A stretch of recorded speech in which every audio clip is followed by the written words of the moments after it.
Thank you, everyone. As we restart, I'd like to introduce Alan Boehm. Alan has 30 years of experience in IT and business across multiple technologies and various transformational roles. He lives in Silicon Valley and actively works with startups both in the Valley and in Israel. Please welcome Alan Boehm.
Well, thank you.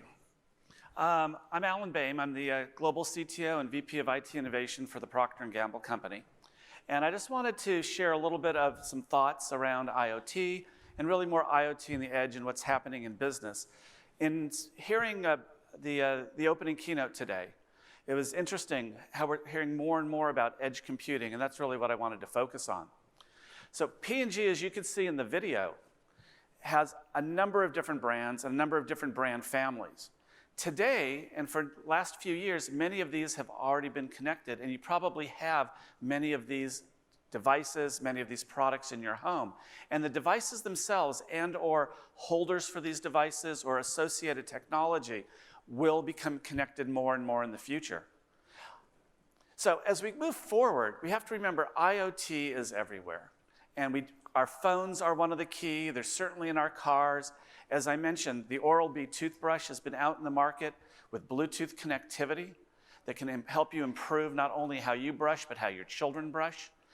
You know, gone are the days when you used to have to stand over your kids at the sink and watch them and count the number of minutes that they're brushing their teeth and waiting, and you turn around and the kid takes the toothbrush and moves it out of their mouth. At least my son did that. But now it spies on the kids in some ways. It tells you what's going on. It gives you the information so that as an adult, it also frees up your life. And it gives you the ability to do things, all through Bluetooth. And again, this has been out there for a number of years already, and we're continuing to enhance it. Also on the edge, and this won an award, this was actually at CES this year. Procter & Gamble joined CES for the first time in the company's 180-plus year history. And Area was a device that is an air freshener that changes and revolutionizes how technology is applied. No longer do you just plug it in and scents come out, but connections to Alexa and other devices allow you now to control the scent that's in your house. If you don't like what your house smells like, if you want it to smell like Christmas, if you want it to smell like other things, through voice-activated commands, you can now do that because we've changed the technology. In addition, on one of the last photos that we had on the last slide during the video was another interesting piece. We had at CES, and we were very, very happy to win some awards and get some notoriety, as I said. But there's a device now for all of you women in the audience, and maybe some men as well. You're used to putting on makeup on your entire face, and you cover your face with makeup, and this has been going on for years, tens of years, over 100 years. Our new product that we debuted at CES uses IoT, uses technology, uses vision processing real time, and analyzes your skin, and only applies drops of the makeup that's needed in those specific areas of where it needs to be applied. It's, again, the technology is advancing, all about the Internet of Things. And of course, as one of the largest manufacturers in the world, with factories in over 105 different countries, our industrial IoT and our industrial lines are changing the world. We touch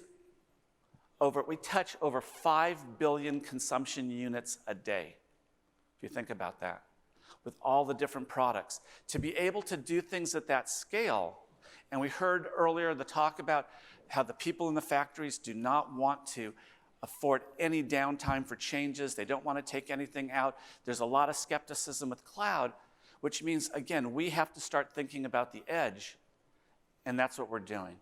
It is a combination of the cloud and the edge, as we heard, but I believe, and I've been saying this for a number of years, that the edge is actually going to be more important.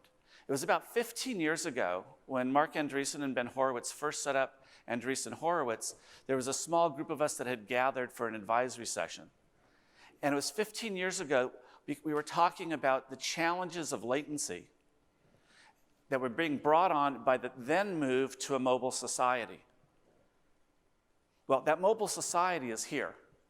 15 years ago, it was emerging, but we still have not addressed all the latency issues, and that's something that we have to look at. So how many of you have been upset? You're waiting in front of something, you're trying to get a message. I just had that happen earlier today. There was the device was trying to determine, was it going to connect to the Wi-Fi? Was I blocked? Was it going to try to connect via 3G connection because the connectivity wasn't that great? And I was just getting frustrated. But if you're in a world where you're looking for coupons on demand, if you're in a world where you need information, especially if you're in a vehicle driving or something's going on, we cannot wait. We have to have that. There are safety reasons. There's brand awareness reasons. There's just the good old customer experience reason, and we still aren't there. Now, all of this comes about because a lot of the IoT, and most of the IoT today, is still connected to clouds. And what I'm here to tell you is we are a multi-cloud company, and the reason that we're a multi-cloud company is not all the clouds are the same. There are significant architectural differences and capabilities in each one of these clouds, and they all have a purpose. We and other corporations have tried to force-feed capabilities into different cloud providers. It does not work. You really need to go in and dig and figure out if it's a consumer play, which cloud is best for consumer. If it's industrial, what is best for connectivity for industrial? If it is a global, if you have global needs, there's certain clouds that are better. They will all tell you, all of the providers will tell you they're the same. The reality is they're not.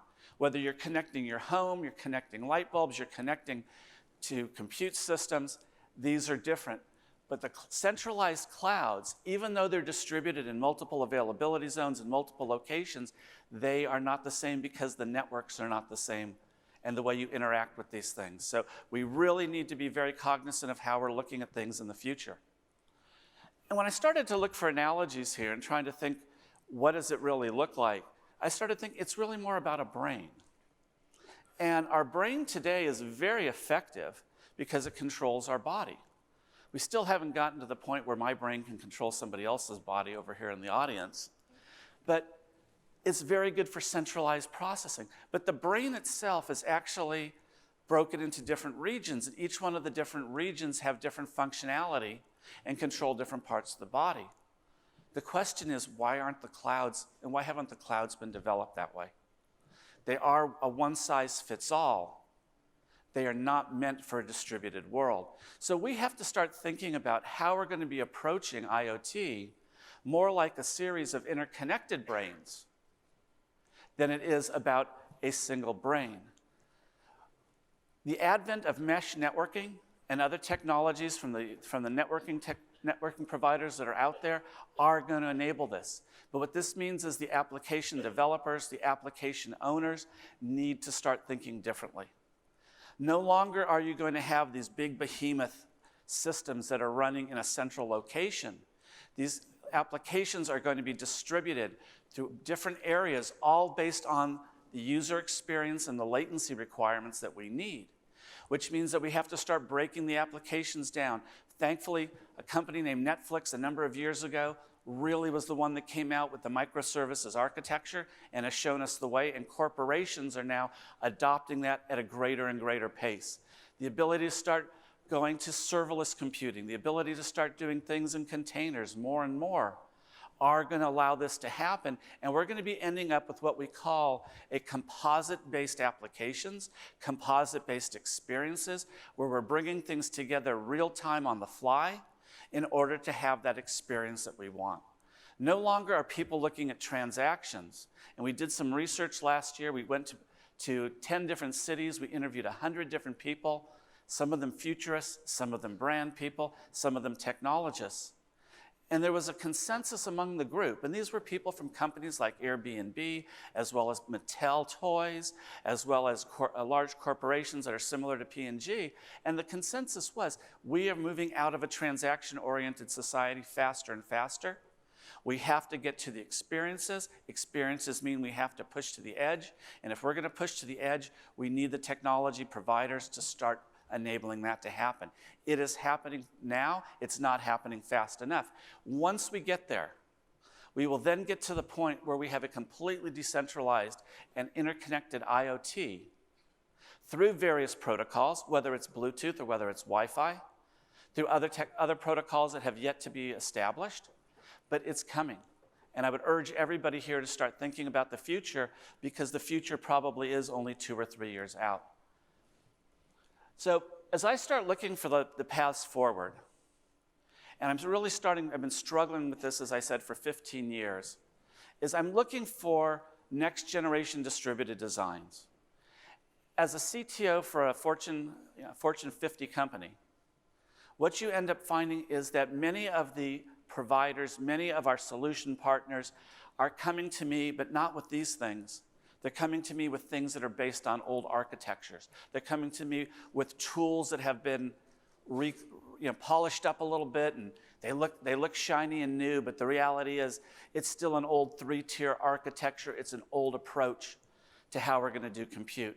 Even many of the cloud providers today that we think of as the modern SaaS cloud providers, when you start looking at them, what you find is they're actually under the covers. The dirty little secrets are that the architectural approaches and the technology that they've chosen and how they're using it is based on things 15 years ago. We need to get to that next generation in order for it to work. The only way, not the only way, but one of the ways that I think that we're going to get there is through industry standards and consortiums. I shouldn't say standards, but solutions. The reality is industry standards and standards bodies take forever to get anything done. With the speed of change that's going on in our business, the amount of transformation that we have underway, I can't wait 2, 3, 4, 5 years for standards to evolve. I'm going to have to go out, and I've actively talked to my counterparts at some very large corporations around the world, and we are forming our own consortiums. We are starting to work together ourselves because of the lack of cooperation or the lack of coming together as an industry in general within the technology groups. So I think we're going to start seeing consortiums form, solutions coming from the consortiums, all based on interoperable standards. The last thing that any of us want is to be locked in as a corporation to any given technology. I know some of you providers out there would love to lock us in, but we believe in abstracting ourselves both from the business process and the logic as well as the technology. And that's only way it's going to come together is through some type of open interoperability that we're able to create. And then, of course, what I'll say is sort of the holy grail that's out there. And this is something that I've been watching, we're starting to play with as a corporation, as I talk to more and more corporations, 5G. And 5G has been rolled out in about 6 cities in the US. Unfortunately, Europe is moving faster in 5G than the US is. Countries in Asia are moving faster than the United States is. We could find ourselves trailing and losing the race for interconnectivity here in the United States if we do not do something to move quicker, if we do not start putting pressure on our telco providers, if we do not start putting pressure on the government regulators in order to make this happen. We need to get 5G. The closest thing to 5G that I've seen that I can borrow for a corporation is what the gamers have done. And if you think about mobile gaming, the mobile gamers will never tolerate latency. Mobile gaming means that you have to cooperate, you have to interact real time because you have a shared goal or a shared mission that you're on. That's no different than what any of us corporations are doing. The problem is we're not playing a game. We're producing real products and services. We're touching people's lives. We have to worry about safety. We have to worry about consistency in what we're delivering. So we're going to have to rely on the advent of 5G and what that means for us. So I know that we were running a little late. I promised the producers I'd try to cut this about 5 minutes short, and I think I've done a pretty good job. I want to thank you very much for your time. I just wanted to leave you with some things to think about. Hopefully this will open your minds a little bit and think about what we need to do in order to move forward. Thank you very much.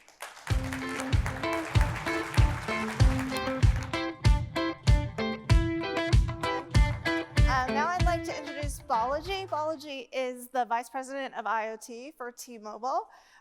Previously, he ran the corporate strategy and analysis group at T-Mobile, where he championed the effort to develop a comprehensive new strategy for T-Mobile in the IoT market. Welcome to the stage, Balaji.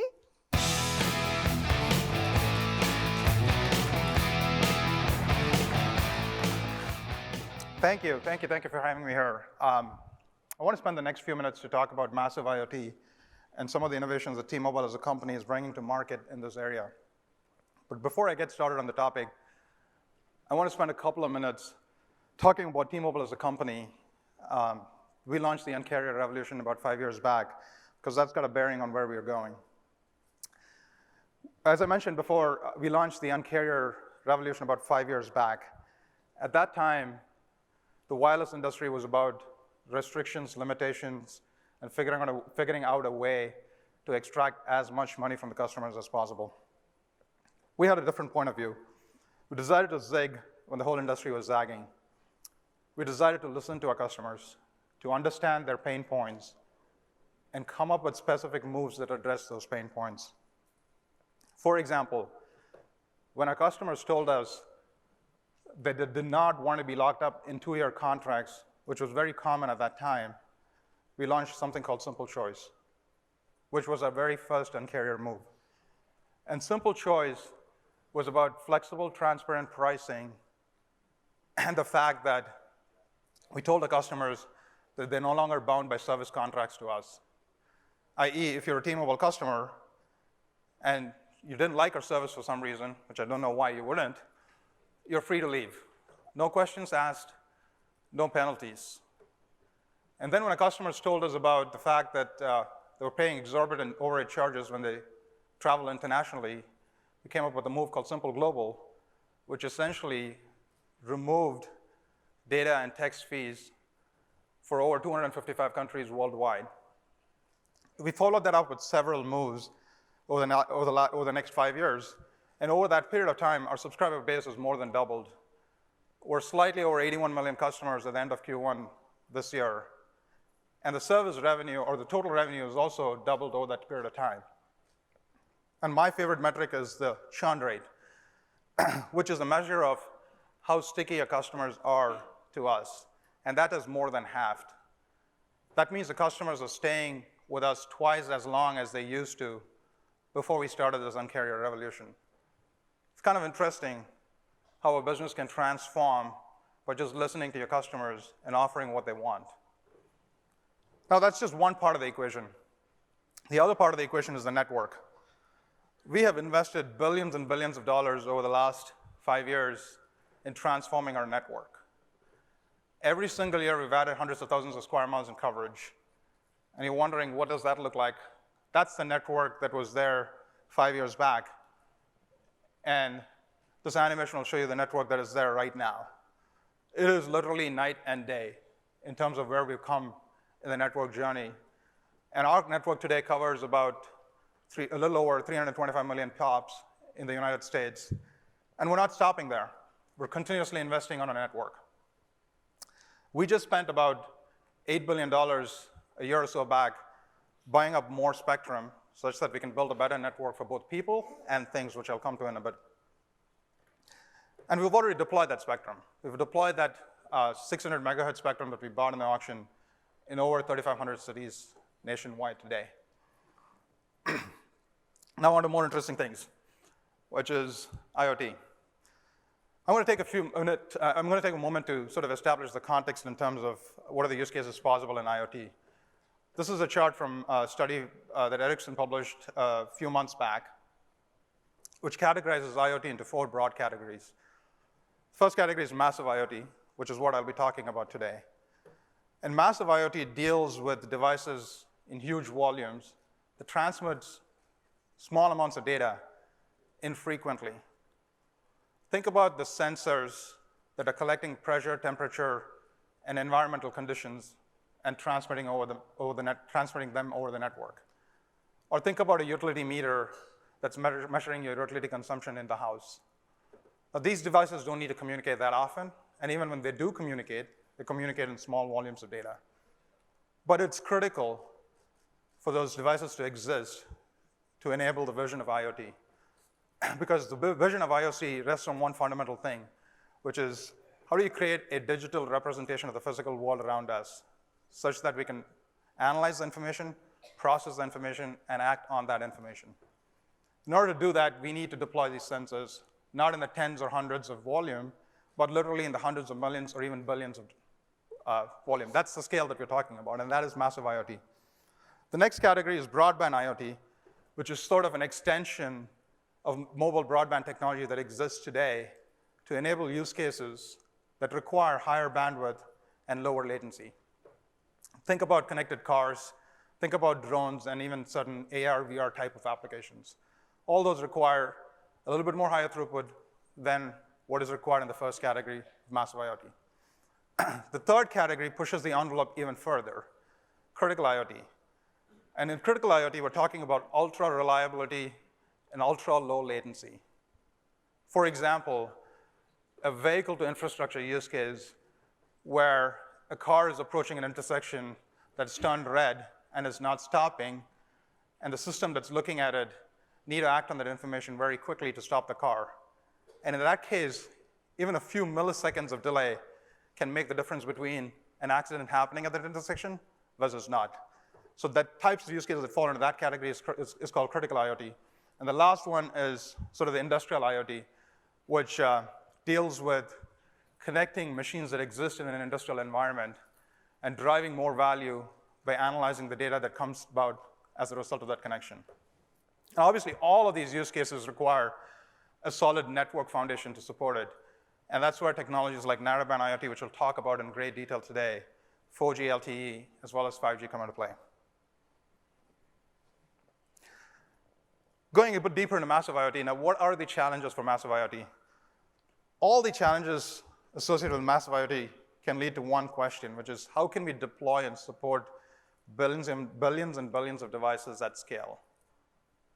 When you think about that question, the first thing is cost. The cost of these devices need to come down, and it needs to be cheap enough for us to be able to scale to that level of scale that we're contemplating. And that's not just the device cost, that's the cost required to connect to the network, cost of servicing the device. All of that falls into that bucket. The second is battery life. Think about having to change battery across hundreds of millions of devices every week or even every month. That's not a very scalable solution. I certainly wouldn't want to do it, and neither would any of you.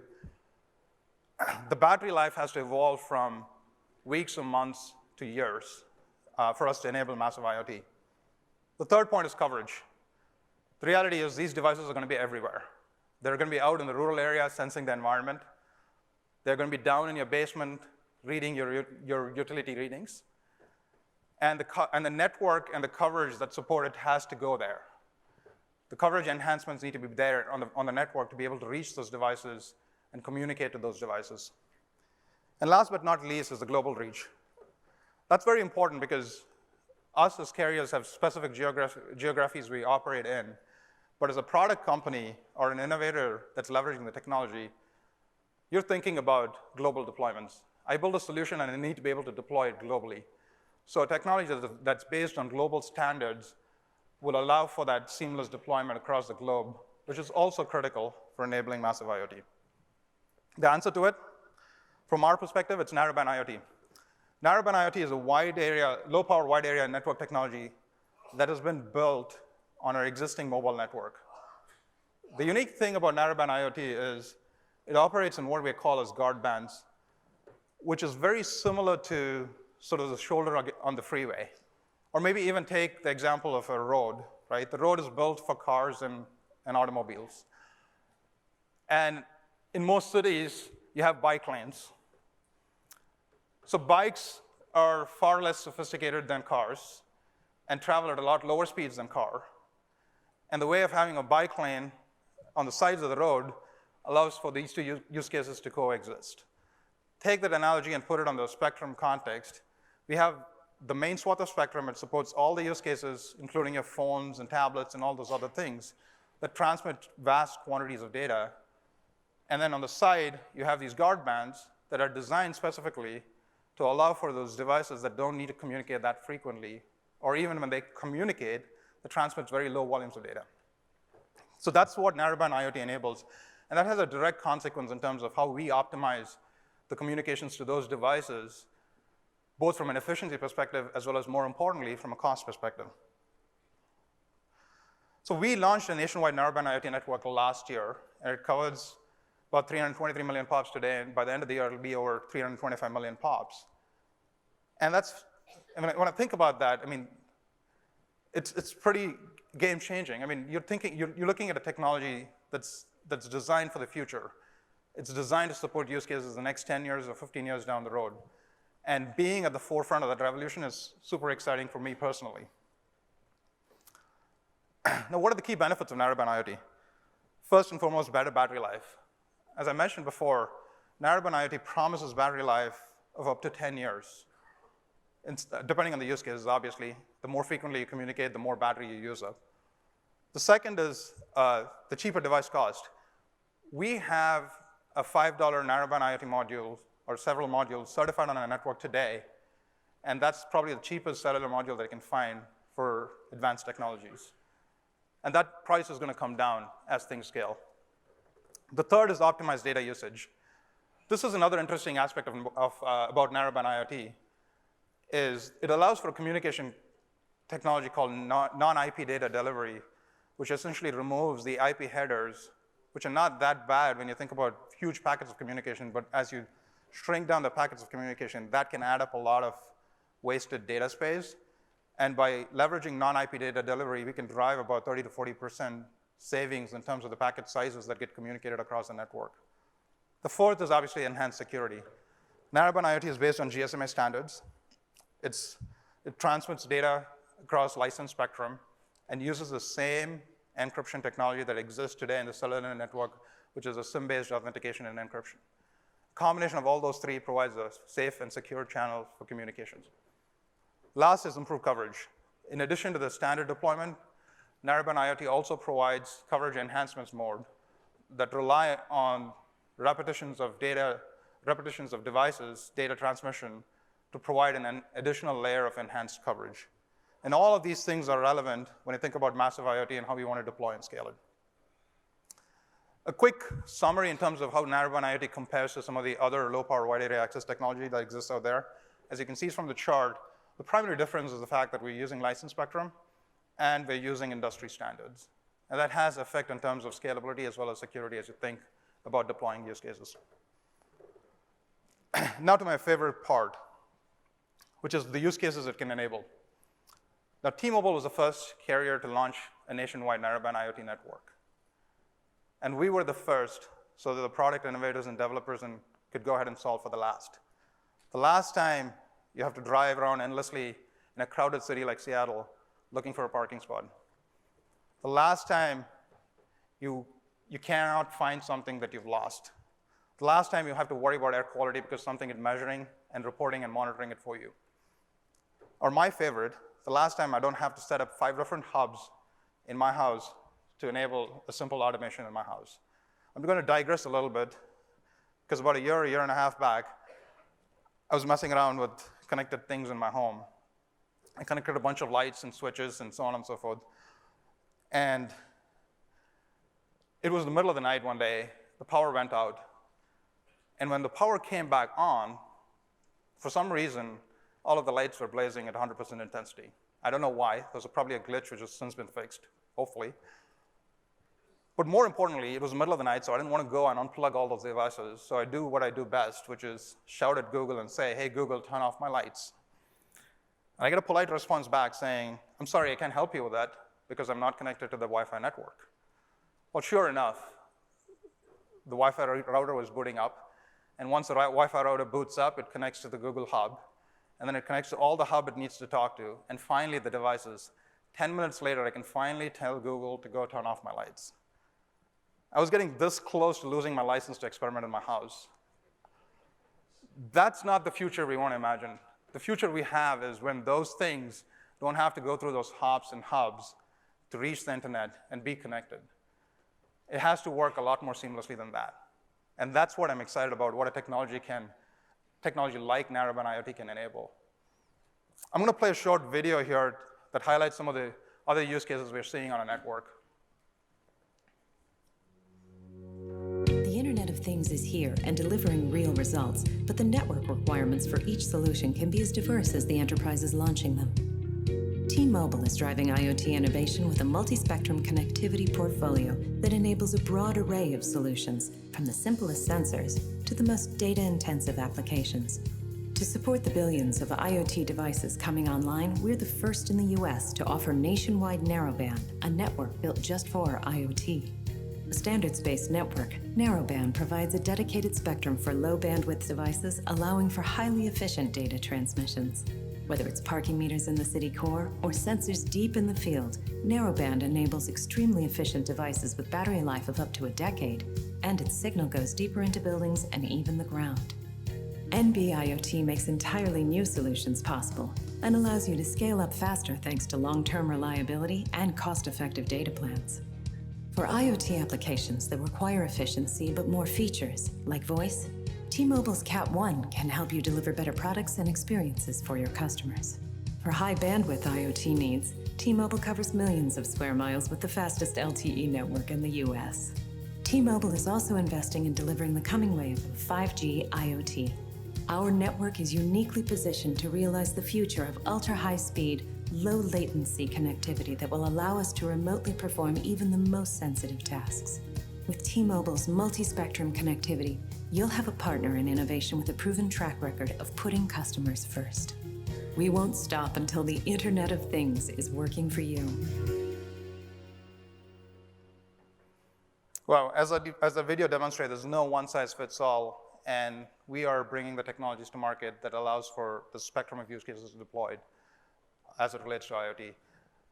And the other one is, as I mentioned before, we're bringing the same Un-carrier philosophy that has worked in our consumer world to this market by providing flexible, simple, and transparent pricing.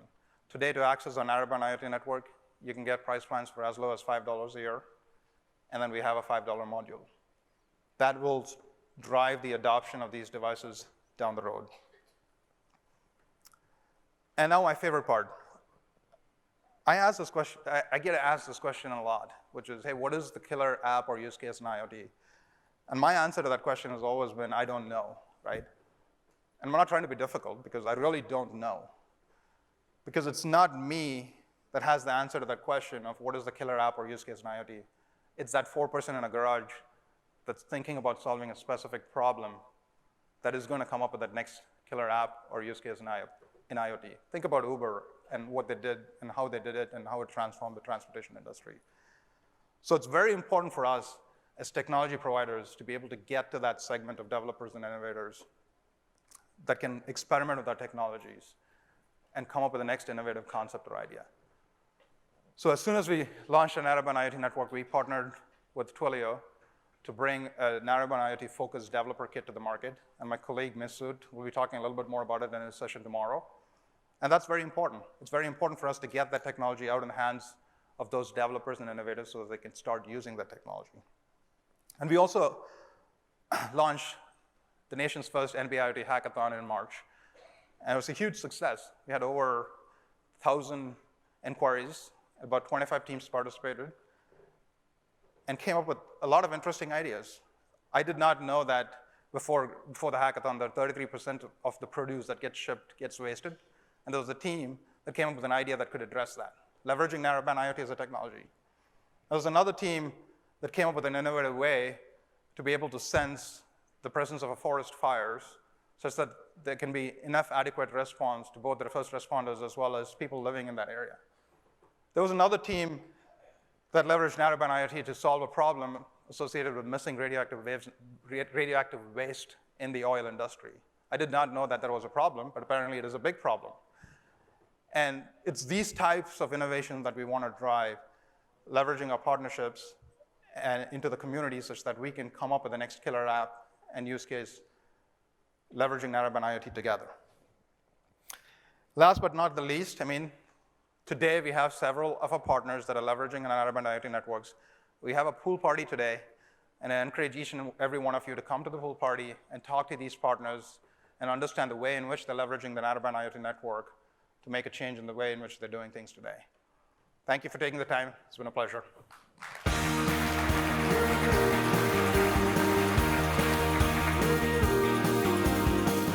Now I'd like to introduce our first panel of the day, and to do the introductions to the actual panel will be Greg Kahn. Greg is the president and CEO of the Internet of Things Consortium. Welcome, Greg.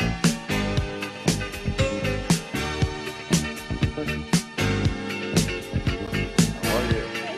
Thank you. Good morning, everybody. How is everyone? Let's get the volume up. First, got the We Are family playing in the background. Good morning and welcome to the first full keynote panel for IoT World. Am I gonna have to go over the soundtrack here? Can everybody hear me? I'm thrilled to be leading a panel today with some of the top city leaders in the US and also representing Singapore to discuss a very important topic that has become the forefront of the IoT industry, how to develop and maintain smart cities and how to make them resilient for the citizens. And so I'd like, and if everybody can give a round of applause to our panelists, I'm going to introduce them one at a time to the stage. First, I'm going to introduce Kimberly LeGroux, the CIO of the City of New Orleans. Kim, if you can come out and join us.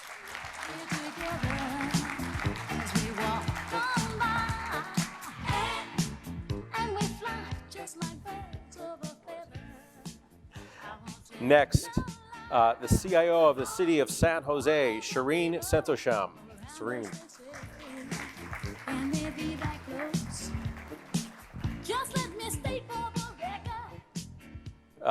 The Director of Innovation and Technology of the City of Las Vegas, Michael Sherwood.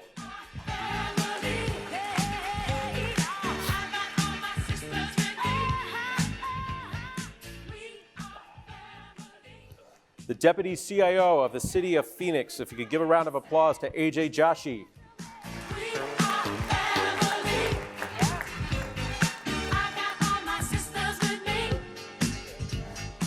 And last but certainly not least, the Regional Directors of Americas of the Singapore Economic Development Board, Heng Ji Tan. Heng Ji.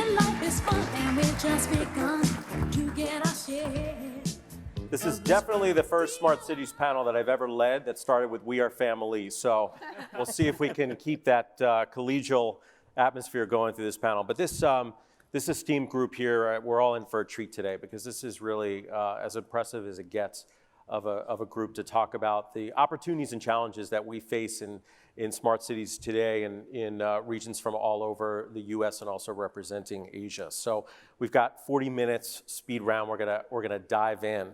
Let me just kind of set the stage here. Within the realm of IoT technology that we're talking about here in Santa Clara, smart cities represents among the fastest growing verticals by measure of combined public and private investment. The International Data Corporation estimates that worldwide spending on smart city initiatives will reach about $95 billion, that's with a B, in 2019, an increase of 18% over 2018. Leading use cases driving this investment are fixed visual surveillance, advanced public transit, intelligent traffic management, non-revenue water management, and smart outdoor lighting, accounting for 34% of worldwide spending in 2019. So our session today is framed as overcoming challenges and creating an intelligent, resilient city. As many of you who have been here over the years know, in December 2015, the U.S. Department of Transportation launched the Smart City Challenge, in which mid-sized cities were asked to develop ideas for an integrated, first-of-its-kind, smart transportation system that would use data, applications, and technology to help people and goods move more quickly, cheaply, and efficiently. So we're going to start here, and I'm going to start with Kim on my right here. To each of you, do you believe that federal incentives like this DOT challenge are needed to accelerate meaningful public-private partnerships in cities? I do. I think they're very helpful. What it helped us to do in New Orleans, we did apply for that grant. It helps us to define our problems. It helped us to flush out where our challenges were and the things that we'd like to see change, or actually who would be affecting that change in our government. So yes, while we did not win that challenge or were not awarded, it started a working group for us, and it actually was a catalyst to us defining where we want to solve problems in the future, especially around transportation. Michael. Great question, and good morning or afternoon to you. Partnerships are important, so are relationships, and so I think so is communication. So any type of partnership that can bring government with the community together more, and then invite the private sector in as well, is extremely important for any type of success. So, I mean, for us, it's always about learning to work together. You want a system that's not just in your city and then it stops. What happens when you go to the next city? So you want to be able to build systems that are sustainable across regions. It's really about connecting people, building workforce, and building economic opportunities. So those partnerships are very important to make that work. AJ? Good morning. Keeping with your theme of we are family. This is the resilient cities. What we have done is, again, similar to what Columbus did. We partnered the Department of Transportation, the different cities around the Phoenix metro area, worked together, and we worked with the Department of Transportation to get a grant to help with intelligent transportation. So again, the partnerships are key because no one city can do it alone. Michael talked about that. We have to work together, we have to work collaboratively, and that's how we become resilient. Shireen, representing Silicon Valley here, how do you see the DOT's challenge with respect to public-private partnerships? As everybody said, it's incredibly important, but we had 78 cities from across the United States apply for that challenge, so the interest level was huge, but there really was only one winner who got all of the funding, and then there was 10 cities that got very small awards. So the question is really, how do you make this sustainable in the long term? And I think these programs are incredibly important about bringing people together, helping us think and spark ideas, but in the long term, we really need plans and dollars from the federal government and from state governments to really do this at scale. Angie, I want to kind of turn to you, and we talk a lot, and in our pre-call, we also discussed, you know, how as an industry can we move from these pilot programs to full-scale implementations? I think we'd all sort of agree that Singapore is, if not the leader, one of the leading nations in terms of smart cities deployment. So how do you see this from the lens of the US, where we had this competition? For those of you that weren't aware, Columbus, Ohio won that competition, that DOT challenge. But we talk a lot about how do we move from this pilot to scale stage. How are you doing it Well, thank you first and foremost for the opportunity to be on the stage with everybody. I thought it's important to actually, before jumping into answering a question, to actually set the context. I think Singapore is a very small place, right? We are a very small city-state, and so we don't face the extent of the complexity that other cities in the US have to navigate. We work with just a single layer of government. Singapore, when I say it's small, it's 5.5 million population, and that's 2/3 the size of population of New York City. I like to tell people that Singapore is just a full marathon from east to west and half a marathon from north to south. So that's how small we are, and I think that that compact and dense environment does give the government some advantages in terms of rolling policies and rolling plans out. So when it comes to new technology, where we are not so sure as to what really is that benefit or the returns that we get from doing a full-scale rollout, I think our approach is to take it step by step, right? So we run pilots, and through the pilots, we partner with industry, we ascertain what are the parameters of success at each milestone, and from then on, we determine, whether we want to roll it out to more precincts. We want to do a nationwide, rollout. But I think the key to success really is to be very clear what the government wants from that, partnership. What are the objectives, and to be very clear on the goals from both sides, both the industry end as well as government end, like what we want to achieve at the end of the day. So that's kind of how we gate the process, and that's how we roll it out. But we certainly have an advantage from being very small, and that does help us in some ways.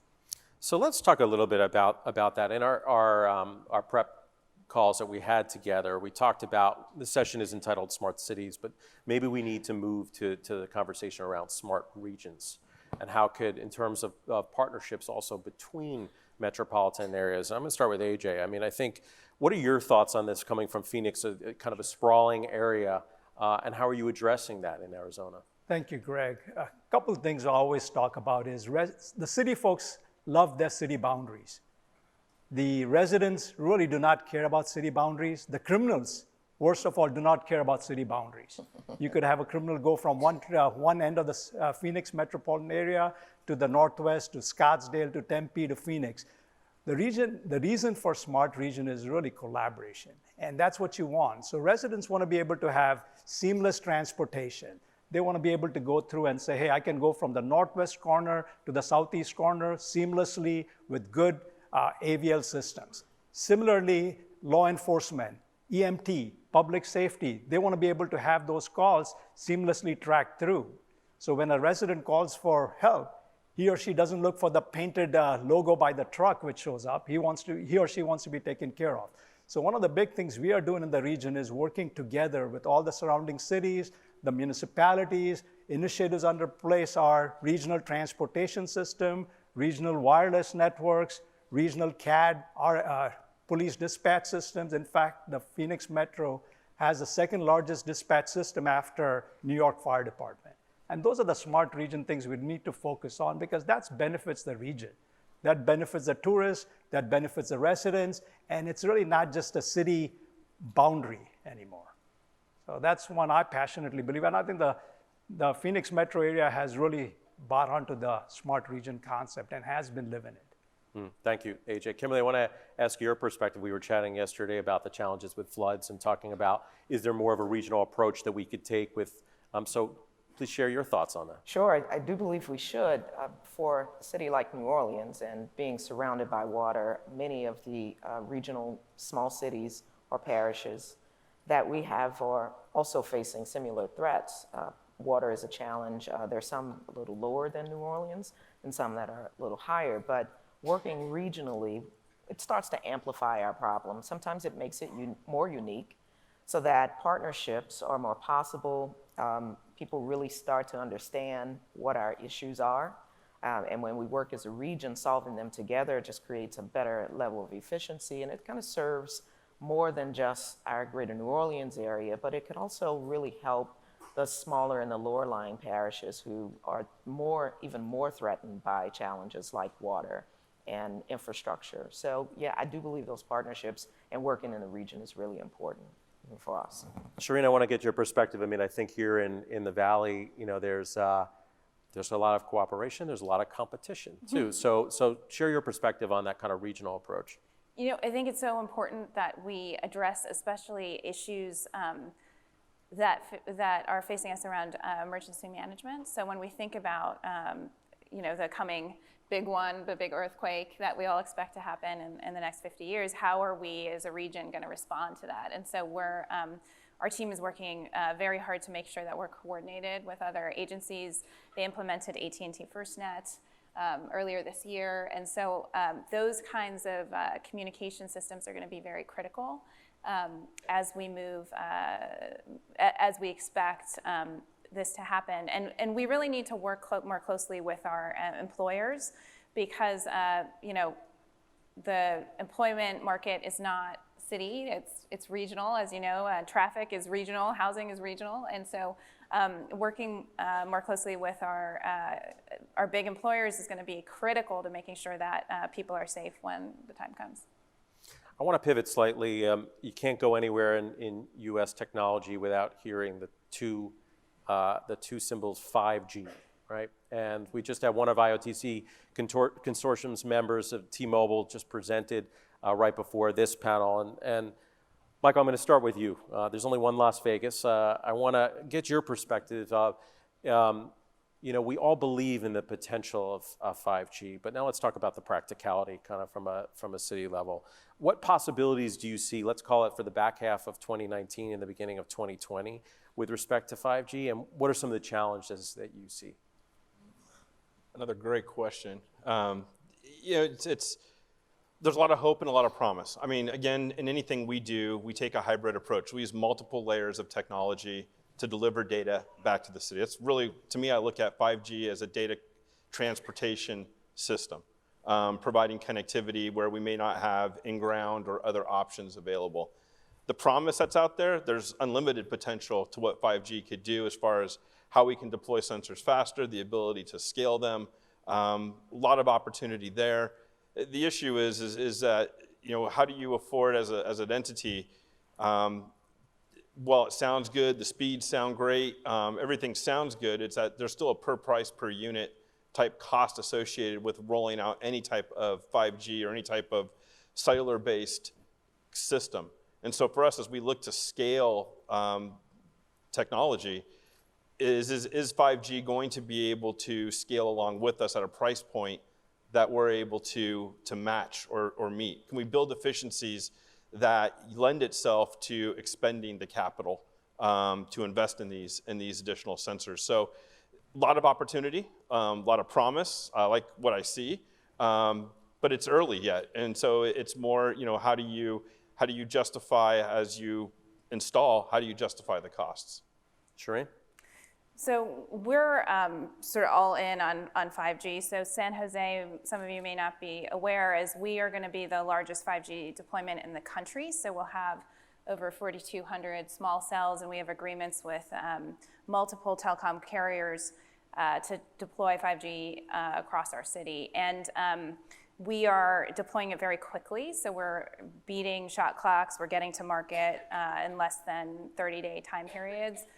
For permitting, which is a big issue around how do you actually build these dense networks. And so it's very exciting to be part of that. And for us, it was really important that we not only deploy the technology quickly and make sure that we can partner with our corporate partners, but also that our whole city was brought along in the process. You might not know that we have close to 100,000 residents in San Jose that don't have access to broadband. That's nearly 10% of our city. So as we think about accelerating these very exciting technologies, we're leaving a lot of folks out. And how do we make sure we bring everyone along with us? Today, San Jose, we have about 34% Latino population, yet only 5% of executives in Silicon Valley are Latino. And so, how do we create that pipeline? And so what we've done is taken the revenues that we're getting as a city for building these networks, and we've purpose them into a digital inclusion fund that will close the digital divide in San Jose. We're the first city in the country to pledge to close it and connect 50,000 households to the internet, as well as build digital skills for our community. So we're really excited about this kind of public-private partnership and what it's going to do for our community.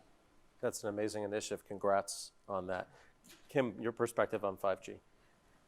Just about the same. New Orleans has a very defined digital divide. We see it geographically defined. So our legislation, new legislation and new ordinances allow 5G technology. So we're working very closely with our city council to make sure that we have a path forward so that 5G technology becomes prominent in our city. So we're working with our partners there. But as we look at the digital divide and digital inclusion, what we know is we've got to serve residents in certain areas. So we want that 5G technology and those partnerships to bring connectivity to the areas where we see it as grossly underrepresented.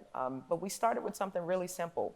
While we're starting the permitting process with our partners, we're looking at institutional fiber for the city of New Orleans and where those partnerships we can leverage as you build your infrastructure for 5G, help the city, help us to bring more connectivity to those areas. And we're starting with just a simple device repair program. So we're asking residents, let us help you. Let us get you and your devices connected to the internet. First, we start there, some education for our users. We get them a device and get them working, and then we want to overlay our services with new technologies like 5G. Then it becomes relevant, then it becomes something that every resident can participate in, and it does not look like we're bringing technology in for just technology's sake. So we are looking for the partnerships with our 5G providers and our carriers to bring greater connectivity and start to reduce our digital divide. AJ.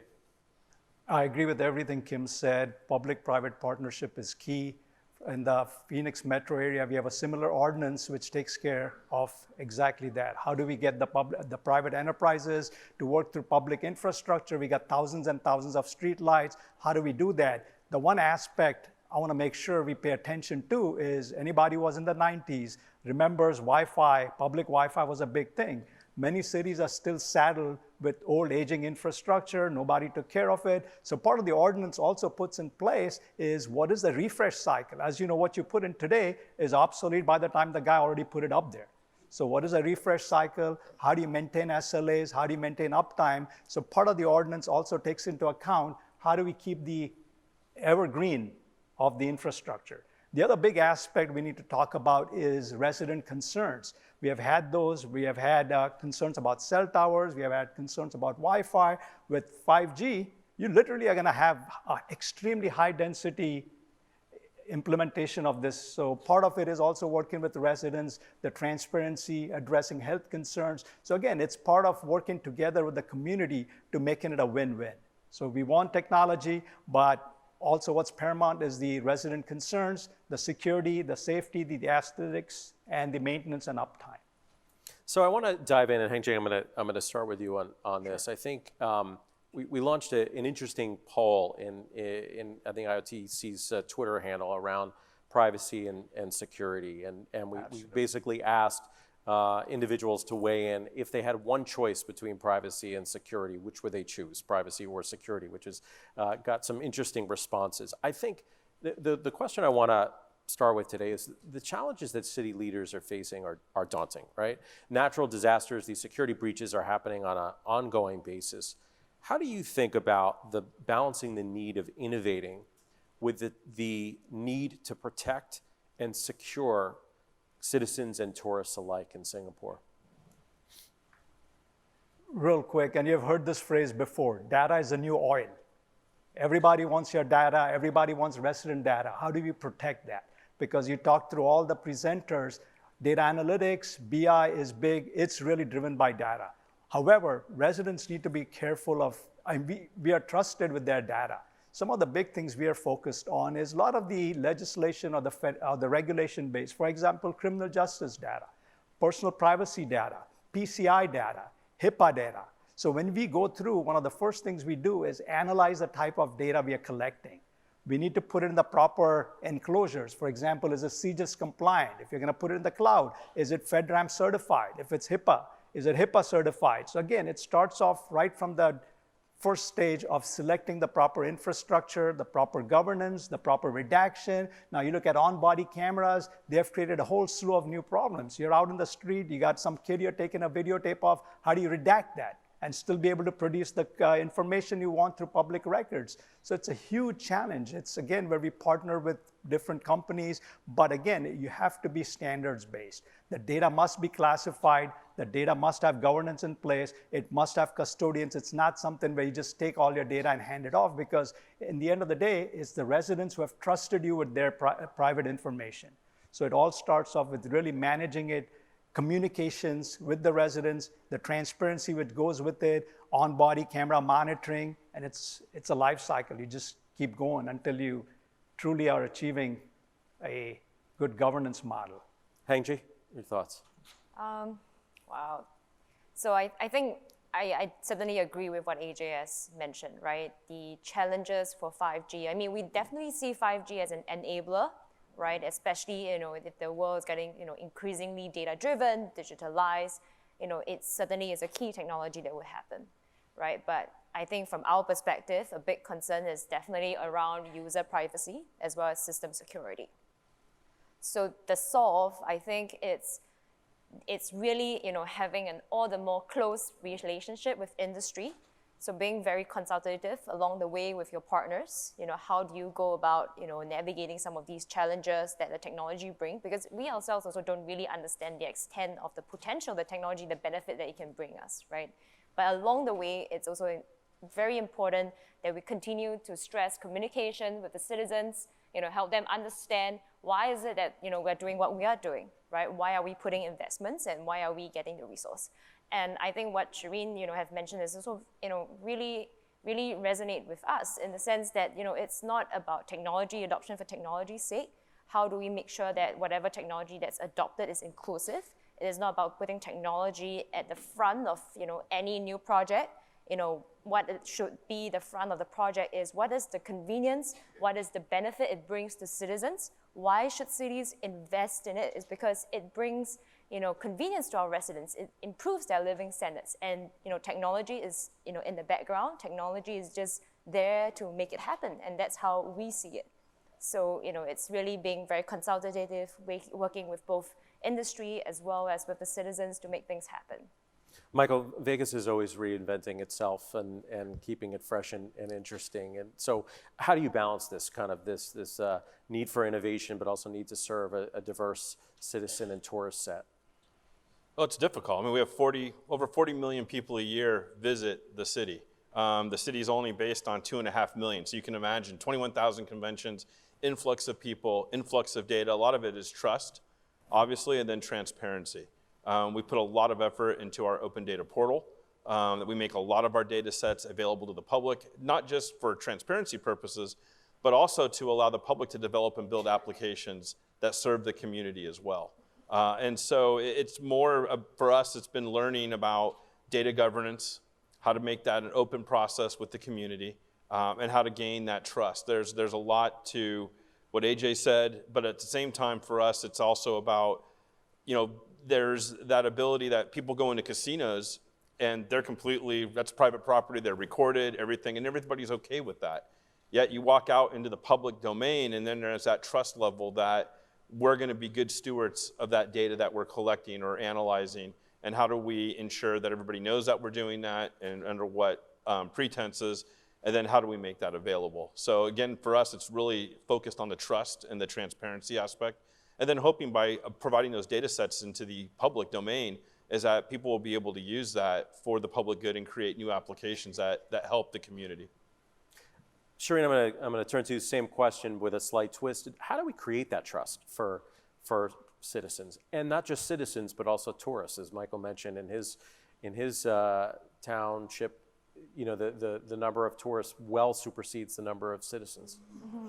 Well, I'll take it in sort of two parts. One is the security issue is obviously very important. And so in San Jose, we actually appointed a chief cybersecurity officer for our city and have a advisory board of executives from around the valley to help advise him on how to make sure that networks are secure. You saw 2 ransomware attacks just this year in Baltimore. And so this is, real critical infrastructure for the city, critical information, and just takes one time for you to lose trust with the public. So I say that's first. And then on the privacy side, we're really in a situation where the laws have not caught up with the technology and the rules of the road, and there's competing laws also. So what I think we're seeing like 3 bills in California and QDPR in Europe, and it's unclear how do we sort of navigate this system. And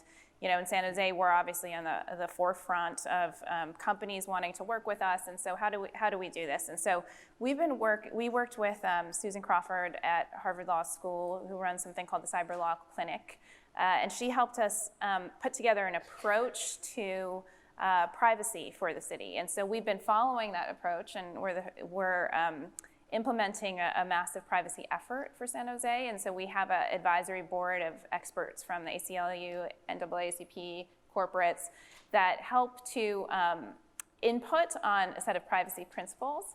And we've been doing public engagement around how we're going to approach privacy in the city. And we do that in multiple languages.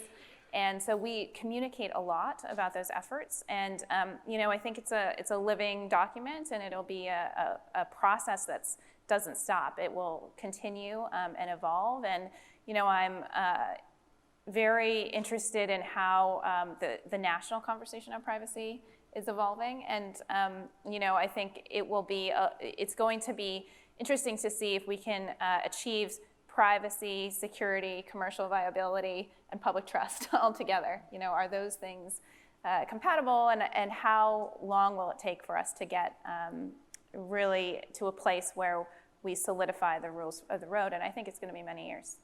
Certainly a lot going on with respect to the social networks and privacy that we see every day, the headlines kind of in the Journal and Washington, D.C. I want to pivot a little bit because this crowd is definitely interested in mobility. And mobility affects every leader that's on the stage here. Much of the public discourse, the media coverage around smart city initiatives and mobility involves autonomous vehicles. Everybody's talking about cars that are going to take us from A to Z, and we'll be able to do our homework and watch streaming video. It also includes e-bikes and scooters that we certainly see here in the Valley and many places around the country popping up. But this marriage of IoT tech and artificial intelligence, while it has tremendous potential for cities to address challenges, it also introduces new ones. And so I'm going to start with Kim because we had a really interesting conversation around mobility in that flood zone in New Orleans. Which technologies, we're looking at smart parking, vehicle-to-vehicle communications, vehicle-to infrastructure. What do you think are the most poised for growth and adoption in the months and years ahead? In New Orleans, the ones that will help us get away from floods and water. Those are the technologies. Smart boats. Smart boats, whatever we can implement there. So we just did a lot of work with our Office of Homeland Security, and we built a real-time crime center. So we've got cameras, a very sophisticated camera network, over 200 cameras deployed. We're deploying about 150 more. The target area was around the French Quarter and the areas where we have the most tourists there. We want to keep our people, our visitors, and our residents safe. So we've got this new great technology, and what we saw was there was a delay in response to events because we were still dealing with flooding and water. One of the newest or the most effective way for us to deploy sensor technology and marry intelligence with the technology that we have is to address that one thing. I can improve response times by putting a camera or a sensor in the area that says, this is a critical response issue. I've got visitors in the area, and we constantly flood, and it delays the response time of our first responders. So building sensors and allowing the sensors to increase and improve our mobility is really essential in a place like New Orleans, and that's one thing that's really relevant to us. So what I see is sensors are going to solve real-world problems and the ones that are most relevant to our area. I believe transportation and infrastructure, sensors that really help us manage our infrastructure will be very prominent. Autonomous vehicles, we're not ready for that yet. We've got to educate our users, and we have to build trust. and we've got to get to them when they need us, and we've got to mitigate some of the looming problems in our city first. And then I think we have way to make more advances in technology. Appreciate that perspective. AJ. Real interesting. Kim, I don't think in Metro Phoenix we have any takers for smart boats, unless they can go on the sand. But what would be interesting for us would be is really the entire transit system. For example, our summers are brutal. What you do want is smart, intelligent transportation. So if you take a bus and you need a connection to a light rail, you want intelligent transportation. So you want to make sure you provide the applications, you provide the feedback to customers, you provide the AVL, you provide the GIS, which allows users to navigate from point A to point B. Back to self-driving, that's the other big one, which the governor of Arizona back in 2015 passed an ordinance where they have become sort of the testing ground for Waymo, for Uber, GM, Lyft, you name it. And that's one of the big technologies which is happening over there. The climate is great. It's challenging too, and it allows a lot of this to be tested out with sort of open land in many cases. So one of the big pushes there is really improving regional transportation, making sure we can take care of the existing infrastructure, 90,000 buses, tremendous amount of light rail systems, allowing people to go transport or communicate and move from one place to another, and supporting newer technology, which is the vehicle to infrastructure communication. Another challenge we have is, and I'm sure you have it in other places, wrong way drivers who enter interstates. And that's a tragedy waiting to happen. So what can we do to prevent these kind of accidents to happening? Because sometimes in the night or even during the daytime, they enter the freeway from the wrong side, and we have had nasty accidents happen there. So these are the problems and challenges we need to solve. But again, self-driving probably provides an answer. Vehicle to infrastructure communication provides an answer. Interesting. Thank you. Michael. I would say this, I think there's two parts to it. I think there's the technology part, which we talked about, but there's also the inclusion part. We need to look at mobility as a service for all levels of society and the community. Why do more people not use transit systems today? Why are we more dependent on vehicles than we are? And how do we provide systems that are seamless? It's not just that last mile, but it's how do we get people around a city more expediently and safely. So to me, that's the challenge. The technology behind it is important as well. And I think mostly it's going to be the infrastructure to the vehicle and vice versa. To be a vehicle to infrastructure is going to really be the area that kind of does it. But none of that comes back to, and it sort of full circles a little bit. I'm going to go around. When we talked about standards, and it's really got to be, we have signal lights that are the same across the United States pretty much. It's red, yellow, green for the most part. And our stop signs are standardized. We need data standards. We need transportation and mobility standards. We need data standardization, and that's going to help in that mobility story as well.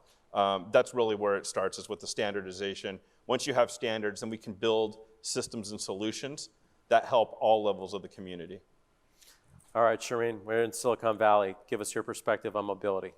Yeah, it's so I'll take the standards piece and build on it a little bit, which is ultimately managing the public right-of-way, which is our streets, our curbs, and frankly, our airspace below 400 feet is going to be a really hard question, right? Because you're going to have delivery drones, and you're going to have, autonomous bots for delivery. You're going to have autonomous vehicles. You're going to have something in between a motorcycle and a car, very different types of vehicles ultimately in the public right-of-way. And so what is the management system for that, right? What is curbside drop-off and pickup space? Like, can you dynamically price your curb? How do you price airspace? These questions are not here today, but certainly are going to be questions of tomorrow. And how do we build that? Today, the questions we have are a little bit more pointed, like, how can we use IoT solutions to manage scooters in our city? There's scooters, people love scooters, we're happy that they have them, but we want to use them safe, make sure that they're safely parked and safely used. And so, what are the use cases there? But without those ultimate data standards, data sharing, data layers, management tools, we're gonna be in a real mess just in terms of walking down the street for all of us if we don't figure this out, or it'll stall deployment or advancement of technology. And so that's my perspective. All right, we said it here first. We're looking at pricing per curb. Hang-Ji, there's a ton happening in Singapore with respect to mobility as well. Share your perspective and vis-a-vis the United States. So one of the things that definitely struck me when I first moved over to the US is how car-centric, the cities and, is and the US is. Because, you need the car definitely to get from places to places, right? So in Singapore, the first thing we think about is, public transportation, right? And that is the policy emphasis that the government takes towards mobility, is having the public transit as the backbone, so that's our rail. And then we design or we think about how do we use technology to solve around the public transport. So we are very interested in autonomous vehicles for first and last mile. We're interested in, can drones actually move things and, elevate, congestions on the road. So, and we have all this tests going on. But, these are, I would say, it's an investment in the future. It's things that we are looking at 3 and 5 years ahead.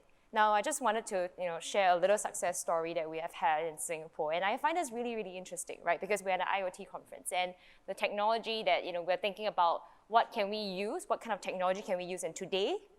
And in Singapore, it is hot, it is humid, it is so hard to convince a Singaporean to actually walk for 10 minutes because if they leave the house, when they reach the next destination, they are hot and they are sweaty, right? And mobility is not just about cars and transit, right? It's about walking too. You can get from a point with, your own 2 feet. So we frame it as a national step challenge. And because, IoT has allowed for it to be so cheap to actually get a wearable, so the government actually invested and we got, it's not a very sophisticated device. It's not a, Fitbit type of thing. No sophisticated software, but, everyone gets a step counter, right? And so, we have old grandmothers, like young little kids, and then, everyone has a little step counter, and then they take steps and they walk, to the market, they walk to school.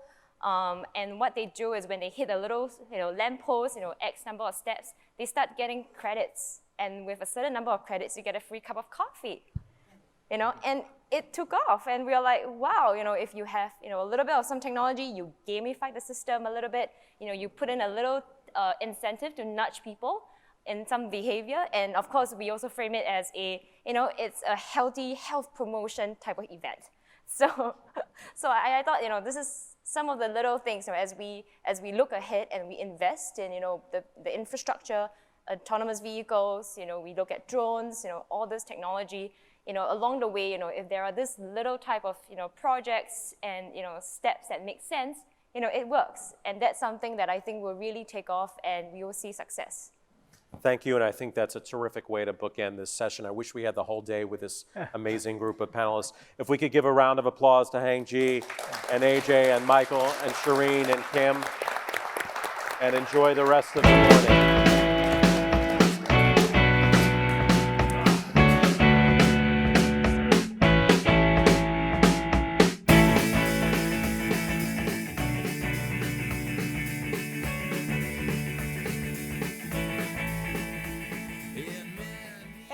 For that great panel. Now I'd like to introduce Carolyn Dawson from Informa. Carolyn is the Managing Director of Informa Tech. But first, let's take a look at this video.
Good afternoon, ladies and gentlemen.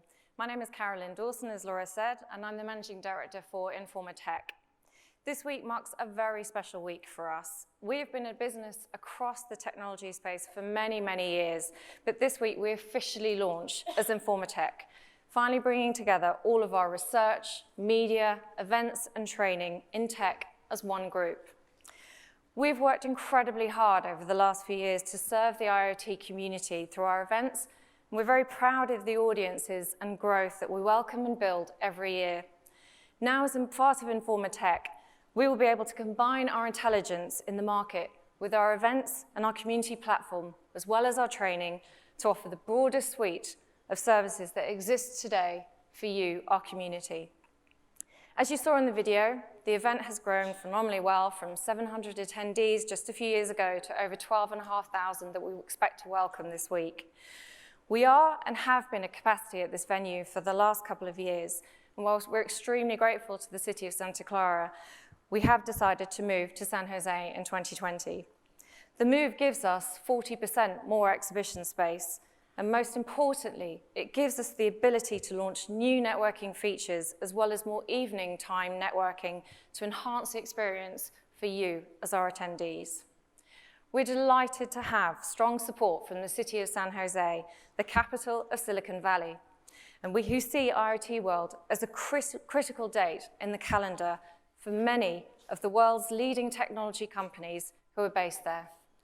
We look forward to collaborating to create a better digital world together in 2020 and beyond.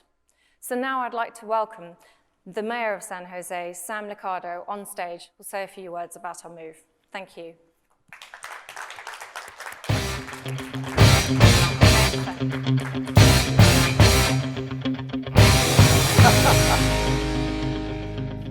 Well, good afternoon, and thank you, Carolyn. My name is Sam Liccardo. I'm honored to be here, and we are thrilled to welcome IoT World 2020 to San Jose, and most importantly, to keep it right here in Silicon Valley where it belongs.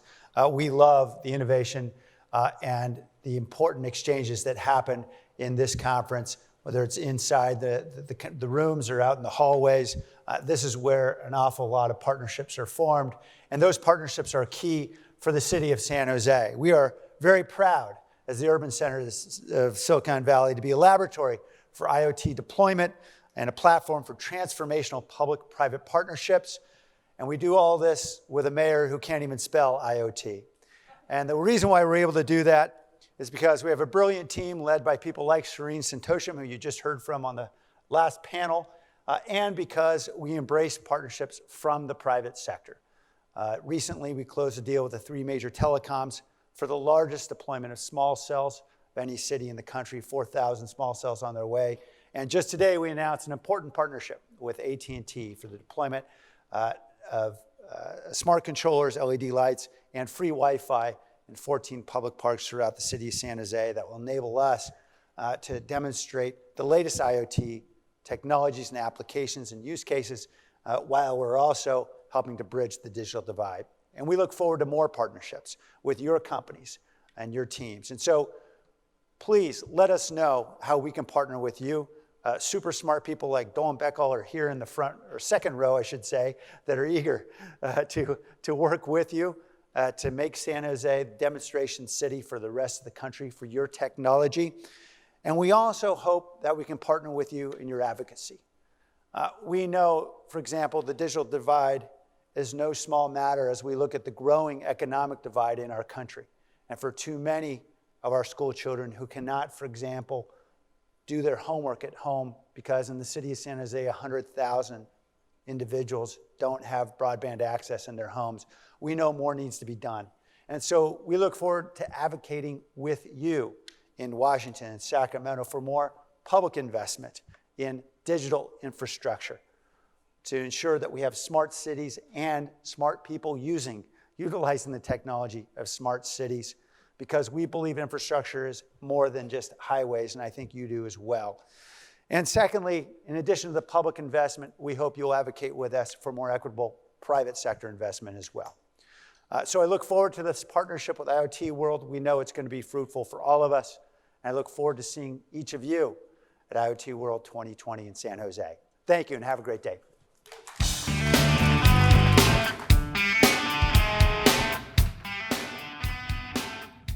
Cool. Thanks very much, Sam, and for Carolyn. And we're really excited about the move. So it's lunchtime. Thanks to the speakers for making up a couple of minutes. We're just about back on track. There are 3 locations that you can take lunch. The first is in the room behind you in the area outside. The second is at the pool area, which I personally recommend. And the third is on level 2 of the Hyatt Regency, so back towards the hotel. We're going to be back here at 1:30 for Klaus Jensen, the Chief Technology Officer of CVS. Thanks very much.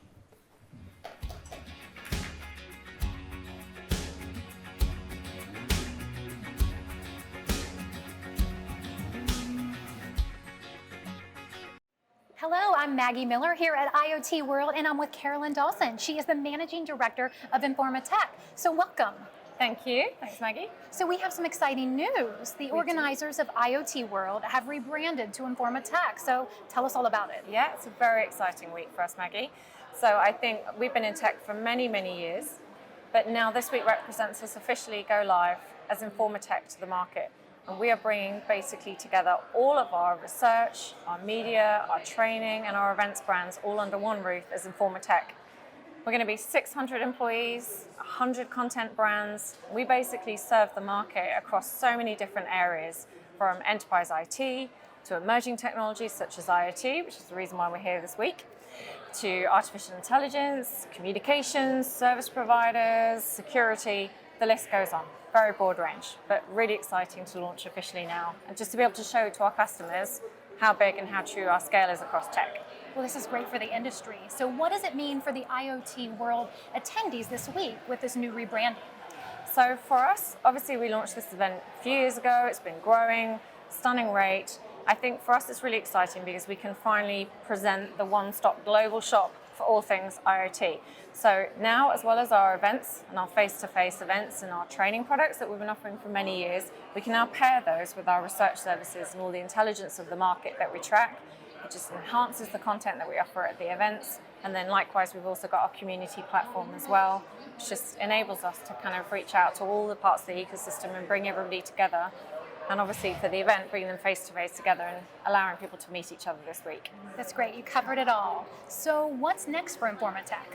So I would say the main ingredient for Informa Tech, we've all been in the market quite a long time and we all love it. We absolutely love tech. There's a real passion for it.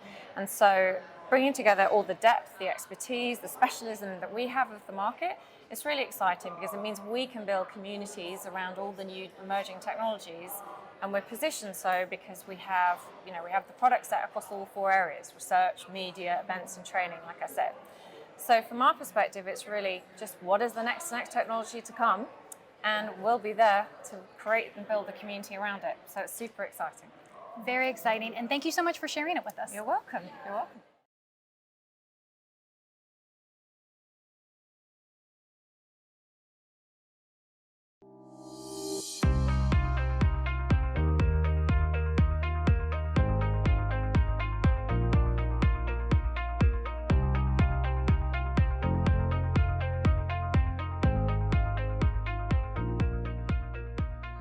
Which do you think is more useless, an Internet of Things wine bottle or Internet of Things dental floss?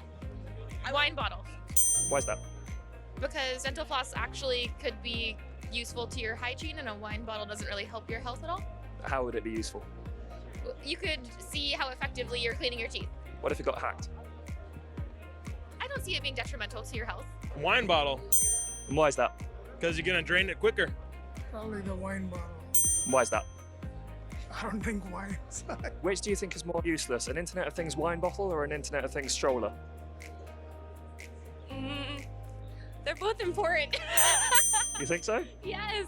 I think the stroller. Yeah? Absolutely, yeah. Why is that? I think because basically kids are being encouraged to walk more often and not be sitting inside a stroller. Well, for me, stroller, because I'm a wine drinker and I don't have a child. Umbrella. And why is that? I don't know, just... Oh no! Why would you ask that question? You know, I think the eggs one is probably more useless. Why is that? The eggs are always sitting in the where? Where would I find eggs? By the chicken or in the fridge. Which do you think is more useless, an Internet of Things dog collar or an Internet of Things cat flap? I don't get the question. I'm sorry. You are reaching my limit in English. Cat flap. Hole in the door, cat goes through it, there's a flap. So dog, woof woof, wears it around his neck. I don't know. Cat flap. Why is that? Because I don't like cats. Which do you think is more useless, Internet of Things underwear or Internet of Things dental floss? Both these devices exist. Underwear? Why is that? I don't think I want anything connected to underwear. Oh, Internet of Things underwear for sure. Why is that? Why do you want to know where your underwear are? Gotta say the underwear, probably the underwear. And why is that? Because that's not something I want to share information about. Do you use Internet of Things underwear? For a baby? Maybe. For an adult? Either. Probably not. No, probably not. What? Give me another question. Which do you think is more useless, Internet of Things dental floss or an Internet of Things stroller? I would say probably dental floss. And why is that? I don't know. The other two excite me. Dental floss doesn't excite me so much. Dental floss. The dental floss, definitely. Yeah, very pointless. The dental floss. Dental floss. And why is that? It just seems weird. Internet of Things dental floss. And why is that? Because I think that's, it's something that you could probably do on your own. Which do you think is more useless, an Internet of Things umbrella or an Internet of Things condom? I'm not going to answer that. So what do you think is more useless, Internet of Things condom or an Internet of Things underwear? I would go with the underwear. Why is that? Well, because condoms I like to use, underwears I don't like. Are you wearing underwear now? No. Goodbye.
Internet of Things World is a great convention. It's in the middle of Silicon Valley. We have lots of partners and customers here. This is a great way to convey and announce our message to the world, to the market, to our customers. This has been a really awesome opportunity to engage with the people that are really leading at the forefront of IoT.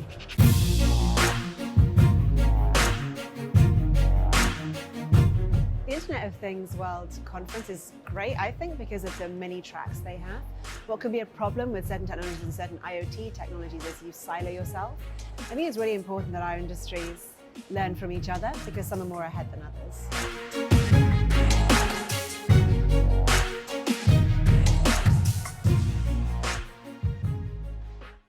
Hello and welcome to IoT World 2019. I'm Maggie Miller, Content Marketing Director for IoT World Today and your host for the week.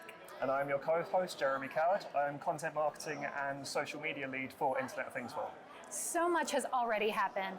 We've already had the Silicon Valley Ag Tech Conference, pre-conference workshops, a hackathon, as well as keynote presentations from Siemens USA, Dell Technologies, Procter & Gamble, and even NASA.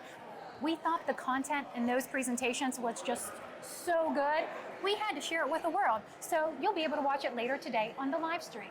Yeah, and then today at the conference we have the Connected and Autonomous Vehicles Conference. We have the IoT World Developers Conference.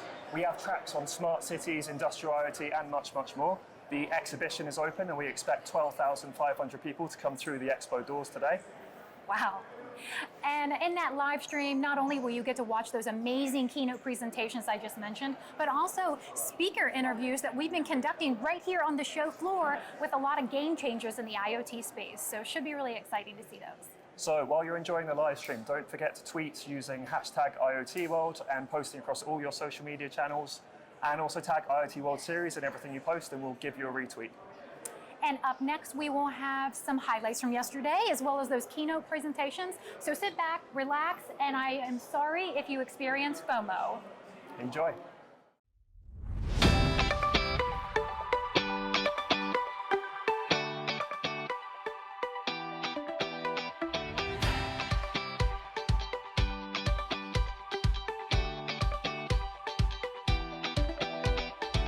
I came to IoT World because where else can you find a gathering of this many Internet of Things professionals? We're really connected digitally, but it's great to be face to face.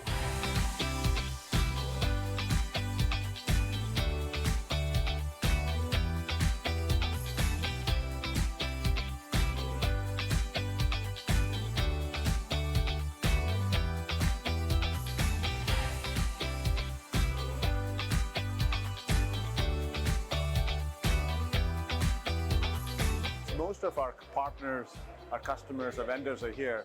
And I always talk about how the ecosystem is the most important thing. No one vendor can create this IoT opportunity, and we get to meet our customers as well.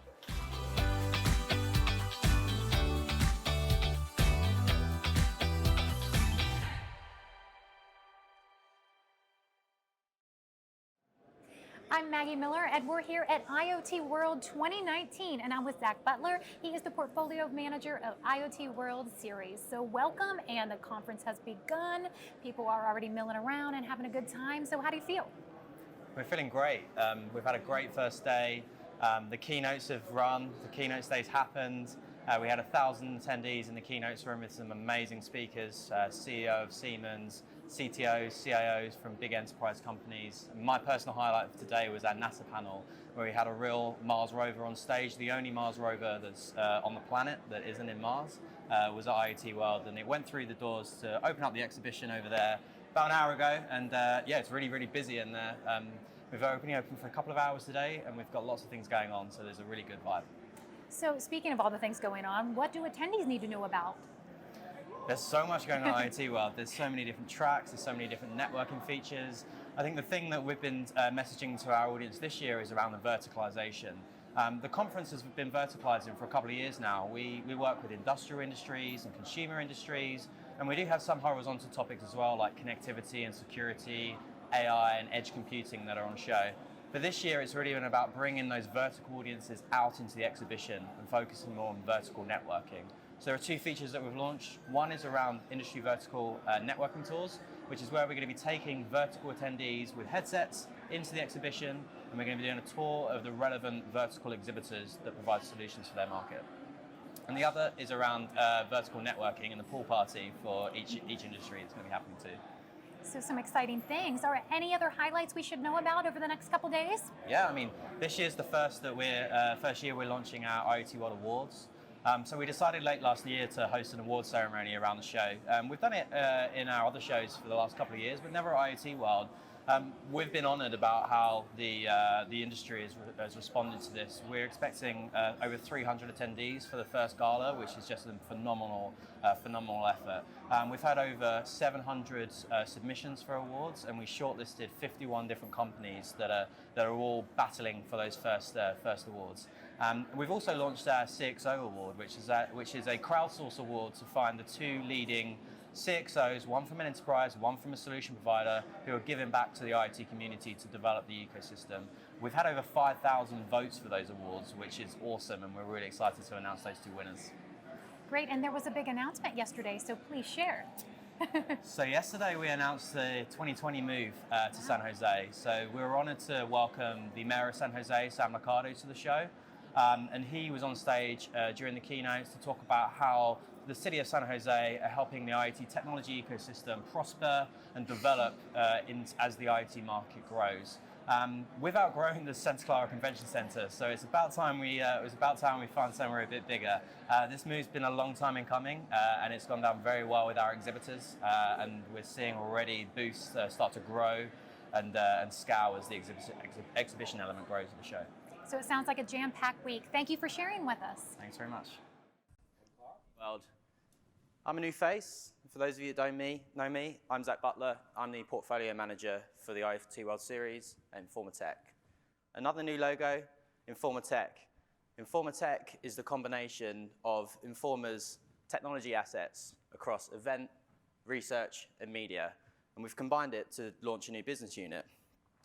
You've already seen some of the benefits of that today with Alexandra and Steve both representing Informa Tech as we present to you our combined offering. So, IoT World. IoT World is the place where vertical industries and the technology ecosystem intersect. The vertical enterprise applications that you're going to hear and see at IoT World this year are the ones that are having the biggest impact right now. You'll be hearing a bit more from me over the course of the event about how IoT World's helping you navigate those verticals and some of the features that we've launched this year to help you do so. But within those vertical enterprises, there's so many different types of people and types of meanings of IoT that represent business transformation. And IoT World's the place where the strategists, the technologists, the implementers, and the developers all have a seat at the table. And the convergence of you guys and those verticals are what's really powering digital transformation across markets. And we're really happy to see that this year we've branded it as the Year of the Implementer.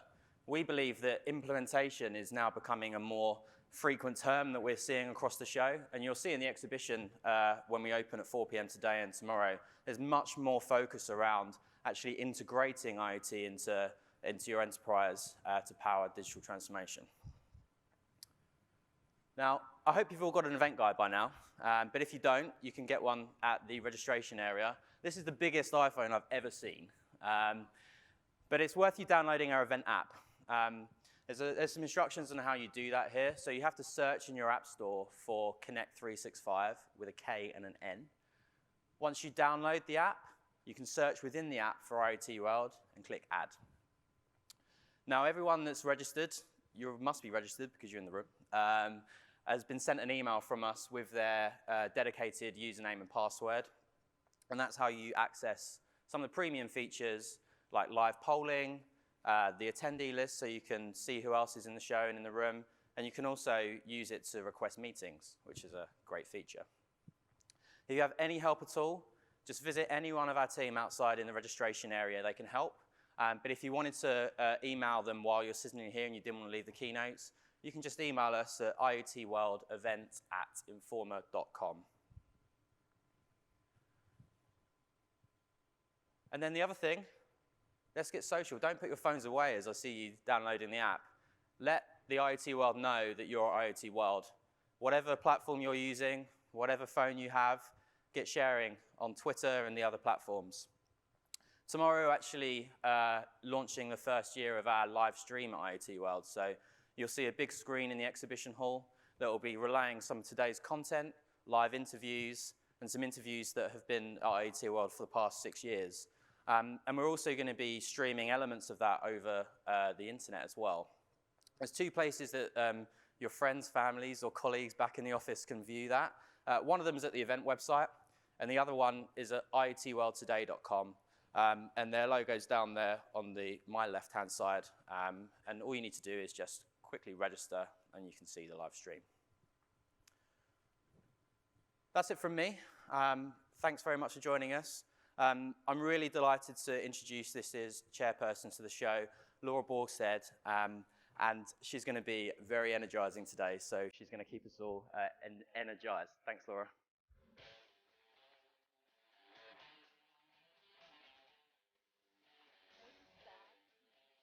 Good luck. Thank you. Good morning and welcome to IoT World. I'm Laura Borgstead. I'm going to tell you a little bit about myself and why I'm here. I'm the leader of 2 companies in the IoT space. I'm the Chief Energizing Officer for Callisto Communications. It's a strategic marketing communications agency focused on the IoT, mobile, wireless, and telecom industry. In IoT, Callisto helps companies cut through the noise and create strong strategic positioning to take to the media and analysts and other influencers. It focuses on content marketing, public relations, and strategic social media in order to help companies drive sales leads and generate higher valuations. One thing you need to know about me also is that I'm passionate about IoT. I have 150 connected devices in my home, which puts me in a position, at least on the consumer side, to really understand IoT and see the good, bad, and the ugly, at least in the smart home space. And another thing about me is I've been part of the IoT community for more than 20 years. I launched the first telemetry service from Bell South called Telemetry, and I also worked with ABB's meter reading company both back in 1996. Lastly, I'm very good at helping companies and people build relationships and connect to other people and companies. This energizing role plays out every day at Callisto with the influencers we've developed relationships with over the past 20 years. But it also brings me to my second job, which is IoT Futurists. This is a new company that we're launching today. And with IoT Futurists, I've put together a group of visionaries and advisors to explore and advise companies on the long-term impact of IoT and what that impact will have on our education system, jobs, and the economy. And this is for companies, whether they're just getting into IoT or they've been in it for a while. Slides. So for years and years, we've been hearing all the hype about the numbers and the number of devices connected globally, but ultimately focusing on connections did nothing really to drive IoT evolution. In fact, it may have set our industry back because there was way too much focus on vision and not enough focus on actually getting things done. Today, what's really driving IoT progress is their partners, companies working with their partners and customers to understand what the operational influences are and how to create ROI. These are some of the fundamental questions that companies are asking regarding IoT. How is that sensor or connection going to help you solve your real-world business problems? And what is your sense of urgency? Today, we're focused on barriers to entry, adoption, barriers to entry, adoption, and ROI. And you heard some of Alexander's slides about the results. The reason we're focused on this is we're still in the really, really early stages of IoT. And in the future, we won't be measuring things like this. We'll be measuring jobs reports and revenue and publicly traded companies. So the development of specific applications addressing real-world problems on an industry-by-industry and customer-by-customer basis is what helps IoT projects become bigger and move from proof of concept to live devices and applications. That's the road to success for IoT companies, regardless of whether the industry is retail, agriculture, healthcare, transportation, or some new vertical. We've also had several years of hype, but also several years of real work to get to this point. So what will the next 10 years look like? What will we be focused on? Is it security, privacy, automated factories, smart cities, or all of the above? Let's ask the experts. Today we'll hear from vendors, service providers, and end user customers to talk about the successes they've seen in IoT to date and how they are addressing current challenges and preparing for those still to come. We'll hear about edge computing, IoT manufacturing, AI at the edge, smart cities, connected health, 5G, 24/7 connections with consumers, and even how IoT is helping to gear up to explore galaxies far, far away. To get us started, I'd like to introduce Bask Iyer. Bask is the CIO at VMware. He joined VMware in March 2015 and now leads its global information and technology organization, a group that manages critical technology systems, supporting the company's worldwide business operations. In August of 2018, Bask added the responsibility of general manager Edge IoT of Dell Technologies. He works for both. From December 2016 to August 2018, he also had the role of Chief Information Officer for Dell. Bask Iyer.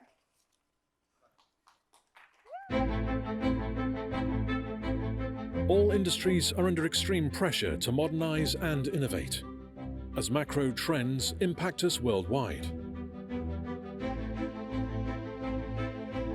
Today, industries use edge computing and IoT to accelerate innovation, to create new revenue streams, and to capture next-generation opportunities. Edge and IoT computing will play a key role in transforming our world, as the global economic impact of IoT may become as much as 11% of the world economy. Sensors and data will make indoor farming more productive than conventional farms. Smart lights will slash electricity costs. And connected vehicles will be everywhere. But these opportunities present enormous challenges. Limitless options call for smarter decisions in real time. The distributed nature of the edge broadens the security attack surface. Diversity of protocols makes management a daunting task. And all of these challenges require solutions that scale beyond anything done in the past. Solving them requires a digital edge-to-cloud foundation that's flexible, secure, scalable, and ubiquitous.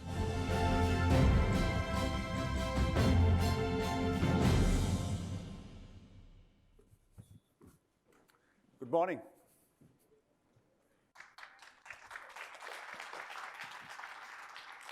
I got my posse there just in case you don't applaud. There, I got my own group, so I'm just letting you know. Well, welcome to the future. How many of you here are Star Trek fans? Come on, you don't have to be shy. We all are. Come on, put your hands up. So finally, you have an opportunity to do all the cool things we saw on Star Trek. I'm really excited. That is my only reason to be working for Dell Technologies and VMware, to try to play with them. Remember the doors? We walk around and the doors kind of automatically open when the captains walked around. We're still doing the stupid thing of taking a badge to enter the job. I've had it for 30 years, the same badge, different companies, put it on, then the door opens. Why can't this video surveillance cameras just look at me, recognize, and open the door? Well, it's coming. Universal translator, remember that? Every alien can speak English magically. How did that happen? Well, it's coming. I saw something just the other day, startup company. As you speak, the translation comes up in different languages right on the screen. Fabulous. Self-driving cars is there. You know, this morning I actually was running late. I couldn't put my shoes on. I didn't have time to put my shoes on. I carried it in my hands, got in my Tesla, drove. And then if you came out of the house for the last about 2 minutes or so, you wouldn't see anybody in the car because I was tying my laces in the car. It's not quite self-driving, but it's getting there. So it's an exciting future that we are creating, and IoT and Edge gives you an opportunity to create that, if you will. So, but what we do in VMware and Dell is we spend a lot of time talking to our customers. And the customers typically ask me questions like, how do you do how do you use VMware technologies? How do you use Dell? They're all technical kind of questions. What has changed recently is not just CIOs and IT folks are coming to these briefings, but COOs and CTOs and business people and finance folks are coming to these meetings. And these are some of the questions they're asking you. They're asking about smart city, edge and IoT. How does it work? How do you converge IoT and OT? Smart agriculture. So all of a sudden, it's all business-related questions, efficient buildings, and so on. So what we try to do is, in this presentation, try to cover as many of these questions that business people are asking us, not just what the technical folks are asking. But before we do that, I want to show something of a person who's actually doing it. So I'm going to welcome Michael Sherwood, the Director of Innovation and Technology for City of Las Vegas, Nevada, to show us how it's actually done. Welcome, Michael. Thank you. Thank you. It's great to be here. I love the weather. Thank you. Yeah, thank you. Nice and cool. We love your city. I want you to love it more. But before we get started, can you tell me a little bit about yourself and your district, if you will? Sure. So my name is Michael Sherwood. I'm the Director of Innovation and Technology for the City of Las Vegas. Many of you know Las Vegas, and we want you to know it more often, so please come out. But Las Vegas is just more about entertainment. It's a place of innovation. It's a place that constantly is reinventing itself. And we're always looking for new technology. And we see IoT as part of the future, not just because of the technology that comes with it, but the disruption that's happening in our community. We know about the Ubers and Lyfts and how that has disrupted mobility. So we're looking into the future. How do we bring IoT and bring that in and start looking at workforce development? How do we start bringing the forward-thinking ideas into the future? Well, my wife wants me to know a little less of Las Vegas. She wants me to see a little less of it. I don't know why. I seem to do well every time I go there. That's great. Yeah. But tell me a little bit about the Innovation District. So Las Vegas set up about 3 years ago when I came on board, a innovation district in downtown Las Vegas. And this innovation district basically covers technology that we use as an open lab environment. So we test all types of new sensors and systems.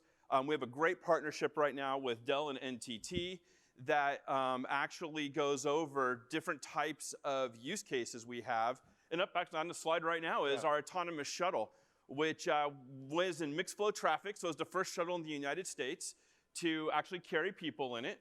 And actually operate with humans and vehicles on an open roadway. And we carried over 40,000 people in a 1-year period. You can tell it's not very big, so 40,000 is a lot of numbers, a lot of people to be moving around on this track. So it's a very innovative concept, and we test things like this in our innovation district, not only to test the technology, but to understand it, and learn how to scale it. And that's one of the most important things. I wouldn't have thought that, but I'm sure you tested it a lot, but the first day in IT, it is always a disaster when you launch a new system. So how many of you guys have launched a new system the first day and had no problems? Okay, that's what I thought. So what kind of problems did you have, when you launched it? So for us, it was my first. I was only on the job for about 2 weeks. Yeah. I came on board. We started this pilot, so we actually were testing the shuttle out. I've never been in the shuttle, it's very safe though. But I went to the opening ceremonies. The mayor was there. We had a bunch of actors and actresses there. And we cut the ribbon, and I put the mayor in it, and she made her successful ride down the little strip we had and back. And I'm like, great, I'm going to go back to the office. No sooner did I thought everything was planned out. We even had, everything. We had coned off the road in certain areas. So we had, before we fully let it go into the environment, we tested everything. Well, lo and behold, the shuttle was driving. And it saw danger. It saw a truck backing out into the street. So the shuttle did what it was designed to do. It stopped. The truck driver decided he didn't see the shuttle. People inside were pounding on the glass, screaming. The guy just backed right into the shuttle. And so I'm at my office, thinking technology is great. God, I've been here 3 weeks. What could possibly go wrong? It's Vegas. Well, the shuttle was hit. So not only did Las Vegas launch the first shuttle in the United States to drive in mixed flow traffic, within 4 hours, we had the first shuttle to be in an accident in mixed flow traffic. And shortly after that, we reviewed the data from the sensors and the cameras. Yes, that was a tragic. No, I thought it was a design. It's actually not a crash. Yeah, it's not too bad. Okay. But we also then had the first person cited for hitting a autonomous vehicle based on the IoT data and the sensors and the video that were on the shuttle. Within 24 hours, this talks about the resilience of the community, the resilience of the people that are part of this project and program. We basically printed a vinyl sticker out of a Band-Aid. We slapped it on the front of it, and the next morning it was back in service and successfully ran the rest of its run. And we're getting ready to launch 4 more of these in the next couple years. Well, looks, guys, robots are giving citations to humans and putting people in jail. This is what is going to happen in the future. No. Okay, and it's obviously the humans' problems, right? But anyway, how does technology play into meeting your city's needs, and what are the benefits for the city of Las Vegas? Sure. A lot of these things are fun projects. People look at them and say they're cute, they're fun. They are kind of the cutting edge as far as mobility goes. But this is the real opportunity here with IoT and sensors. This is a one-way street. You can see the arrows all over. It's really hard for a city to know how many times does someone drive the wrong way on a street. And if they do, how often does that happen? And is it a problem ever? And so this is part of our partnership. You can see the car strictly going the wrong way. But we never knew how many times the red actually indicates an oncoming car. We sort of cut the clip. A couple things about this video just for you to understand about the videos. One, we've enhance the image, it's very clear here for you to see the demonstration. Generally, the data, when we're doing this, the video is very blurry. We do that for personal privacy information, but for you to understand it and see it, that was I wanted you to be able to see the vehicle. But with this data now, we were able to understand, where do you take money and place it in a city? You know how many intersections are in your city that you live in, or how many in Las Vegas? Where do you put that signalized intersection? It's not that they're $1,000, $2,000. We're talking $500, $1 million for a signalized system in a modern city. So with the data that we're collecting through our partnership with Dell and NTT and VMware, as we actually produce these systems here, is we're actually able to know how many cars are driving the wrong way. So in this actual area here, we're actually putting a signalized intersection ahead of schedule. One, because we see how many people are actually not following the rules of the road. I mean, you can clearly see in the back, the one-way arrow back there, that when that person should have actually made a left turn versus a right turn. But now that we have actionable data, we can actually take action now in our cities to make people safer and to bring a better overall feel to the city. So obviously, we want you spending money, not in an accident in downtown Las Vegas. Well, that was my mom, you know, the one who's driving she drives always, that's the only way she drives. Just for you, we'll keep it. But the date, that's real, that's like last week, wasn't it? Yeah, we pulled this specifically. We went out and looked and pulled the data. We're actually, in certain areas of the street, we're finding out that there are a lot more wrong way drivers than we ever knew. And the only way we knew in the past when there was a wrong way incident is there was an accident. And that's the last time. That sucks up money for an organization. When you have a city that has to deploy fire and public works crews out there to clean up something, that's taking away from other people who might be having a medical emergency at home. Yeah. And so by using IoT and having this data, we have the opportunity to really do things that are remarkable and really take and use our capital wisely. You wouldn't have thought that surveillance, which a technology we've done for like years, can be enough smart surveillance and do so many things that you're talking about and more, right? Correct. Yeah. I mean, it's not just about the vehicles. We're actually collecting. You see the individual there that's walking. Yeah. What we're also doing is using it for economic development. So how many people walk by a parcel of land? You can see the vacant parcel of land right behind. Well, if you're going to sell that to a developer, generally they do a lot of surveys and studies. But in most cities, you'll see that person sitting in a lawn chair at an intersection with a clipboard and they're writing down how many cars go by. Sure. We do that once every 3 to 5 years per intersection.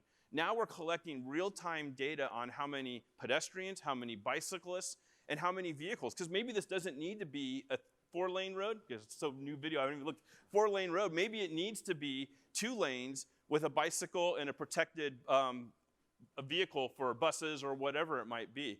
So it's really about having the data and understanding now. How do you use that data, analyze it, and make a great business decision? So how do you convince your city to do things like this, right? I mean, it looks futuristic. You know, people want to see some other city do it first before they implement it. What did you have to specifically do to make this happen? A lot of it comes from, I think, executive buy-in, obviously, at the very top levels. The city understands that the world is changing. Again, we want to make sure that we're building amenities in a city for the future. And I think a lot of it, it's not about the technology, it's about the amenities that technology provides. Mm-hmm. We all live in a city that either has great schools or is super safe, or we live for the amenities of a community.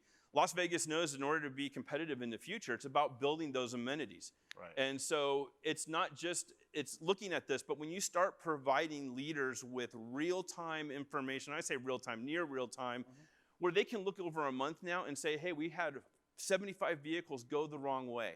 That's 75 individuals who could have lost their life. Yeah. And so when you start looking at actionable data and actually being able to show it, executives get the idea. Elected leaders get the right idea. The people get the right idea. Sure.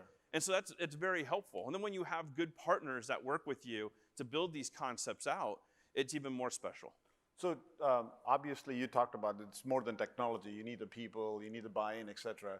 Can you tell me a little bit about the talent? You know, how do you get the talent to come and work for you in Vegas, if you will?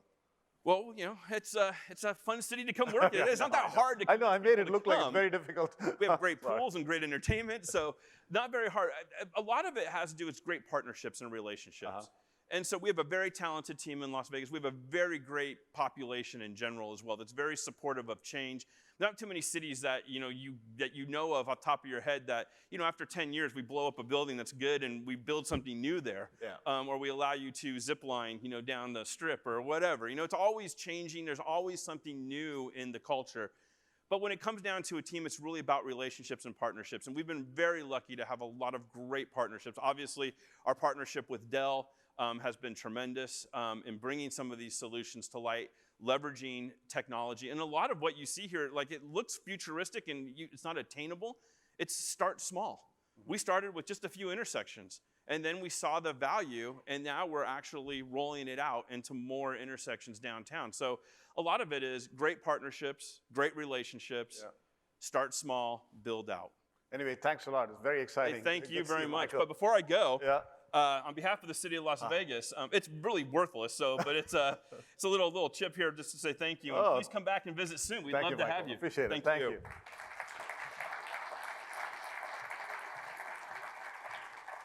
I'm going to put it on eBay for you guys if you want. If anybody wants to bid on it, get started.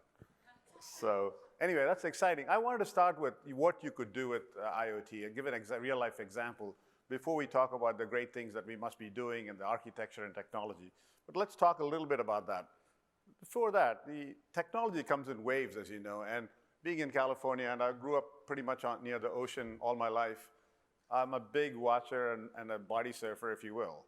And the thing that you notice in surfing is most people, the waves keep on coming. Some people just wait forever. They put on a cool wetsuit, they just get on a surfboard and just waiting for the next wave. And sometimes all day long, they're just sitting and doing nothing. And then there are others who just get on the first wave that they see and they wipe out, right? So technology is all about riding the wave in front of you and riding it again and riding it again and riding it again. So in my career, I found that certain waves have come back. And IoT is built on several waves that went before. So give you an example, I started my career in Cape Canaveral.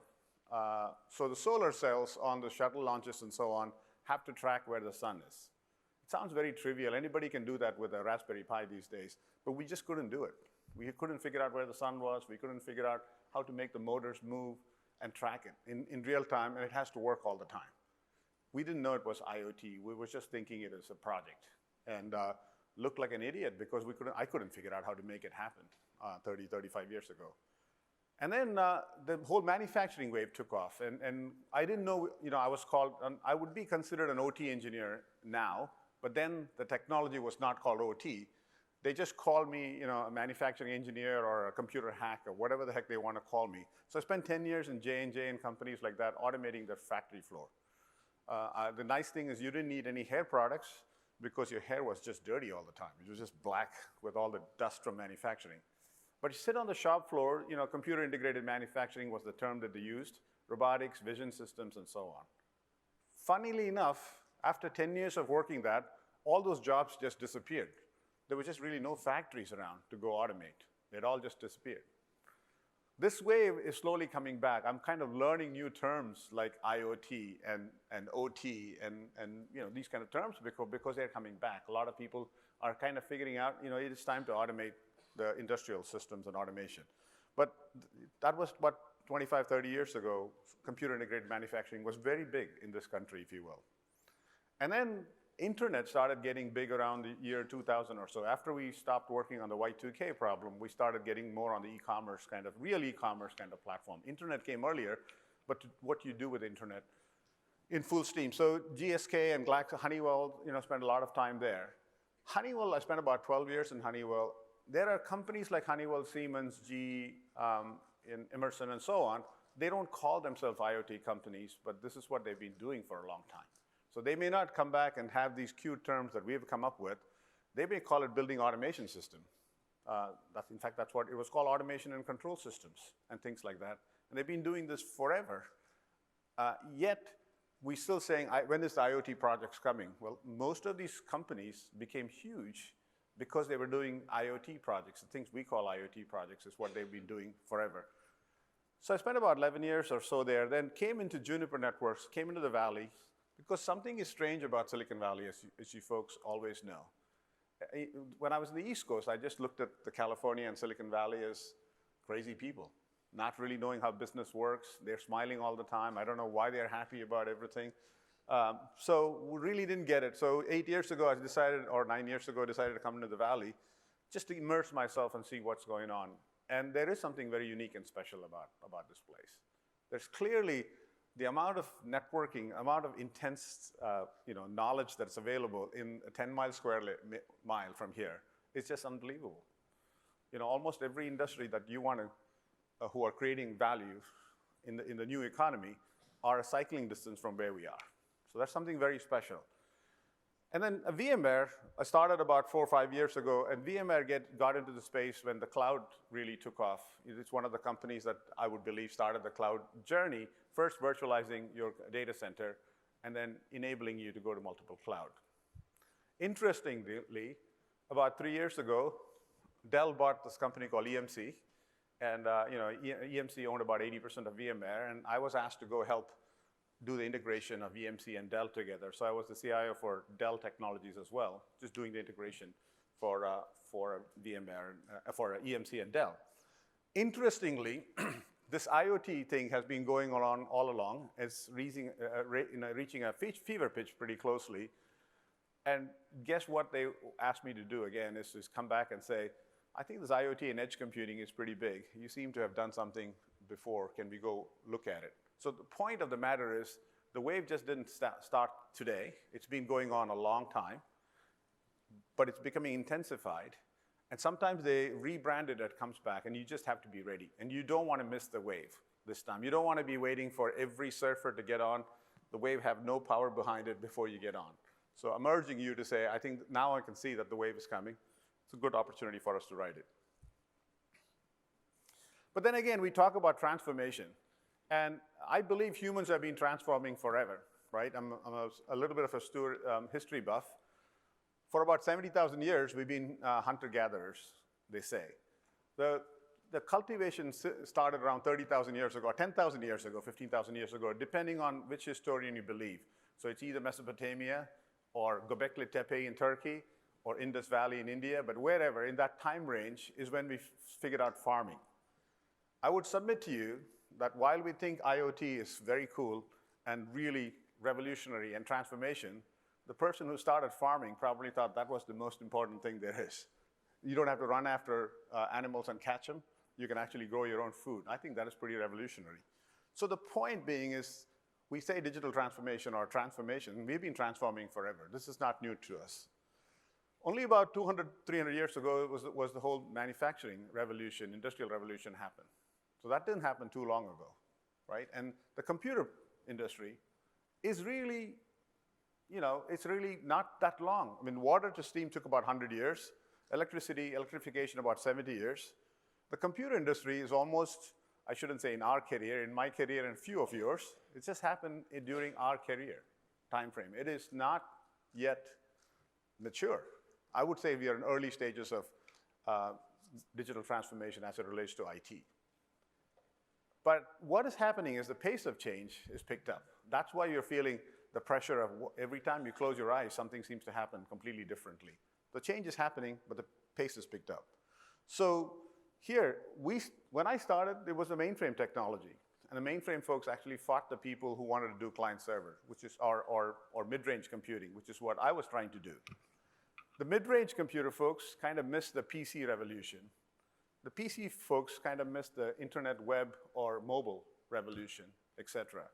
And then now the current generation is really thinking, is IoT really happening? Is AI really there? Is blockchain really happening? So our generation of folks who got us here are probably going to resist the next level. So that's my thesis. The change agents are probably here, and the people who are going to resist change are probably here in the audience. And this is a great quote from Bill Gates. We are always overestimating the change that will occur in the next 2 years, but then we underestimate the change that will occur in the next 10. So 5 years ago when the Tesla came out, I'm sure everybody went and said, the old car is dead, and we're all going to be driving self-driving cars. We're not quite there yet, but it will happen. Now people are saying, well, we'll never have self-driving cars because it's too dangerous. Well, that's wrong as well. We know it's going to happen, probably not happening in the time frame that you expect it to happen. And here's a chart that, it's controversial. I have a different view on it, but let me just present it to you. The experts say that innovation has spurned human productivity, which is kind of not arguable, right? Nuclear fission, ATMs, and so on.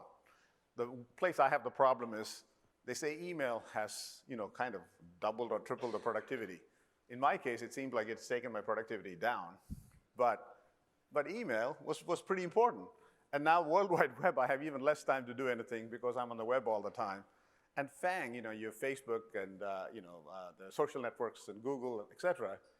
I have no time to do anything anymore. So in my family, the productivity went down, but the experts say, and you could see why, the productivity is just quadrupled with every technology possible. But the adoption takes time. It may look surprising for you, but simple things like telephone technology took about 5 decades to break into a household. It wasn't that easy. My wife works has been a long-time Bell Labs person, and she hates it when I say things like we should get dial tone. I mean, IoT should work like dial tone. Because she says, you don't understand how hard we worked to get dial tone. It was not given.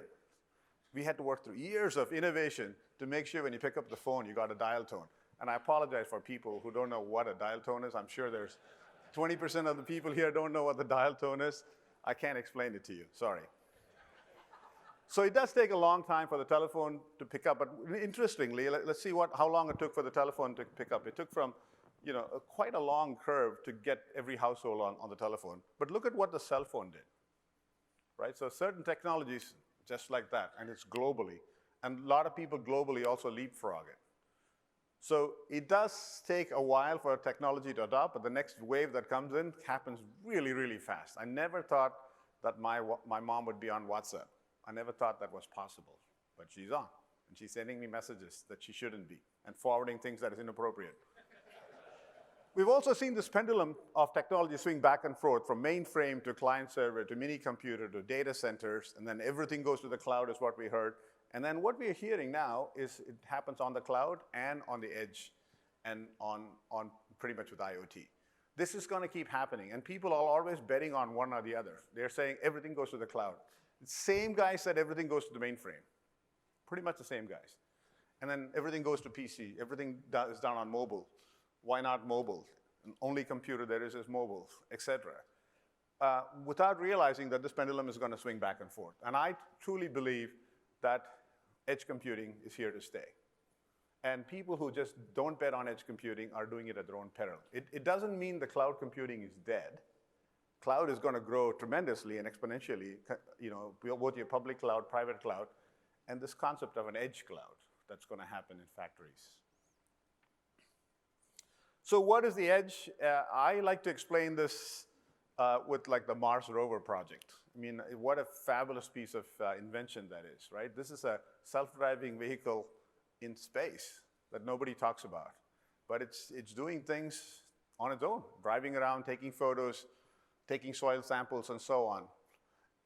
It takes about 13 minutes for a signal to come from Mars to here, right? So if you imagine NASA as the cloud, can you imagine that if there's a dust storm in Mars, the Mars rover asking a question to NASA saying, should I shut this thing down or not? And then wait for another 13 minutes for a reply to come. The storm would have come and gone, right? It has to make decisions, it has to process data at the edge, but also be connected to the NASA cloud, if you will, to make it more intelligent. That's how you get these photographs that are unbelievable from Mars, if you will. But it is a very intelligent device with storage and compute and technology and decision-making right at the edge. Now, this is going to happen in every manufacturing. In fact, it's happening in every manufacturing. People like me who worked in manufacturing shop floor for 10 years will not trust the network, will not trust the network. This barcode reader has to work no matter what happens because you shut production down. It absolutely has to work. And real time, you don't want a self-driving car, see a human being, and then say, shall I call the internet to figure out if I should stop or not? You don't want to do that. You want to make a call. Real time becomes pretty critical. This is why we believe compute must be at the edge. High data volume, obviously. There is the amount of data, the more data you collect, the more intelligence you can do. Right? So you should collect all the data, and sometimes not having the compute at the edge, you throw away good data just to optimize for the computing or cost. Real-time decisions, this is gonna get more, enterprises are gonna get more and more real-time, and decisions have to be made in real time. So that you're gonna have edge there. And business continuity. Most of your factories and most of your vehicles and oil rigs and so on are going to be in places still that is going to have tough connectivity issues. You cannot just stop production because you have a small connectivity hiccup. Okay, let's talk about something fun. Your things are talking. The question is, are you listening? So let me throw out to you, I have a, I'm sure you all, most of you have, I have a Nest thermostat, I have a Ring doorbell, and I have a Chamberlain garage door opener. I have an automatic sprinkler system. I forget all the names. I have camera systems at home, etc. And I have like 800 applications on my phone that does all of it. So I'm in control. I can look at what, oh, my temperature is 74 degrees at home. Very useful. My garage door is closed. I guess that's semi-useful. You can look at those kind of things. Everyone has a different password, etc. The problem you have is every time there's a dog in front of my house, my Ring doorbell goes off, right? So the sound comes up, I open it up, and oh, there's a dog. You know, so what this is your things are talking. The reason, after a while, I put it on my wife's phone as well, and she liked it for the first 30 minutes or so, and then she took it all off because it was just useless. So things are supposed to do work for you. You're doing work for the things. So we have just sensor-enabled a lot of these things. It's very cool, and that's how technology gets started. But you want these things to do intelligent things. You don't want me, I don't want the doorbell to tell me there's a dog in front of my house. I want it to know that it's a dog and not do anything. I want it to open the door automatically when my family or friends come in. And if a terrorist comes in front of my house, I want it to call FBI. I don't want it to notify me. There's nothing I can do about that data. So the intelligence has to be added. The amount of data captured by these devices are going to be, are mind-boggling.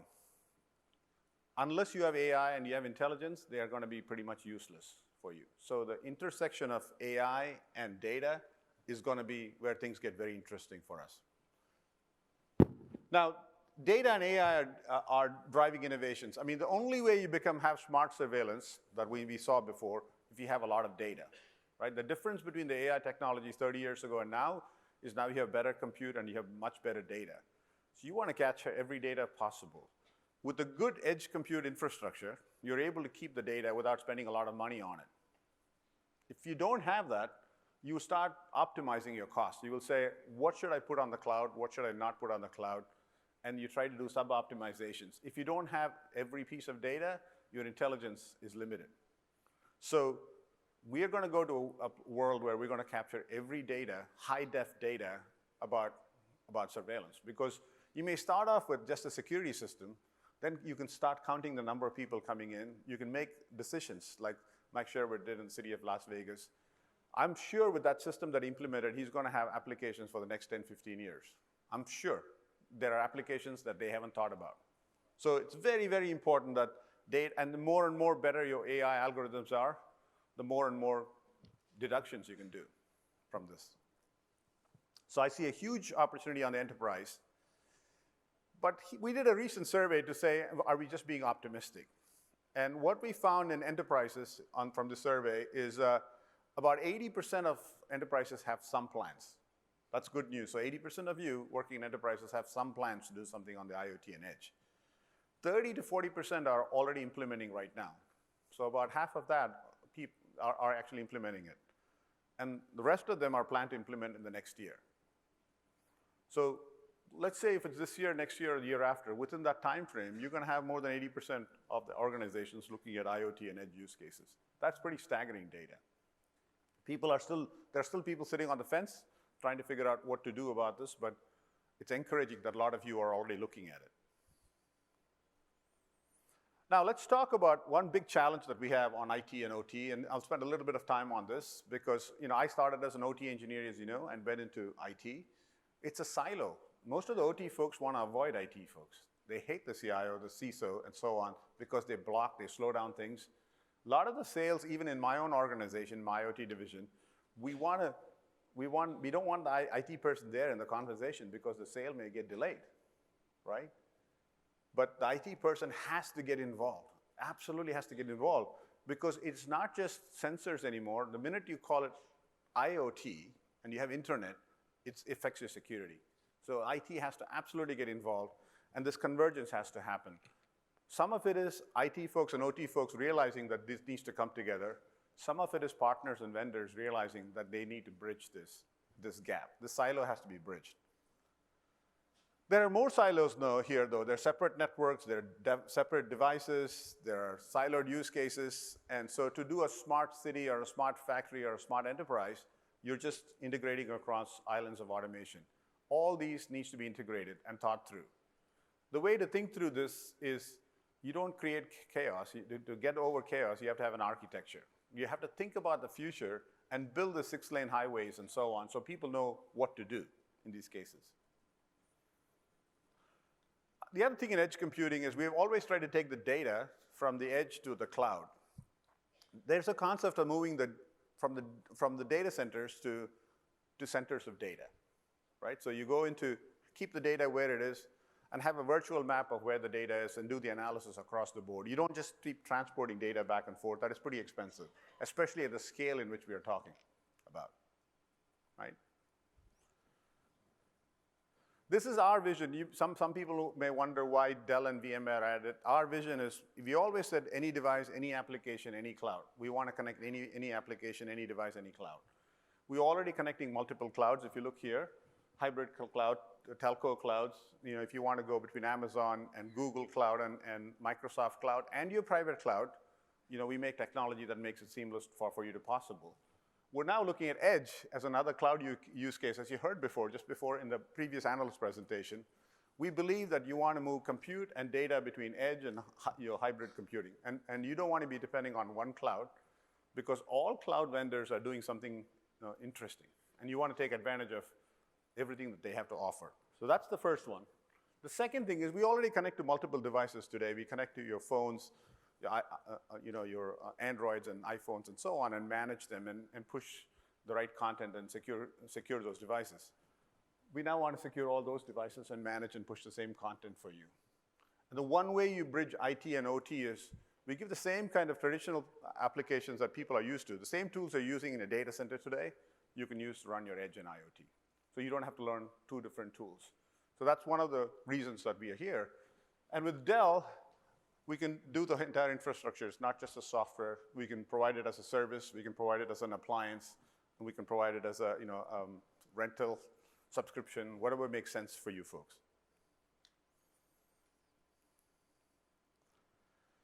The business value was already covered before, so I'm going to skip through this. It's obviously operational efficiency. That's probably number one that we get. You get superior operation efficiency with data.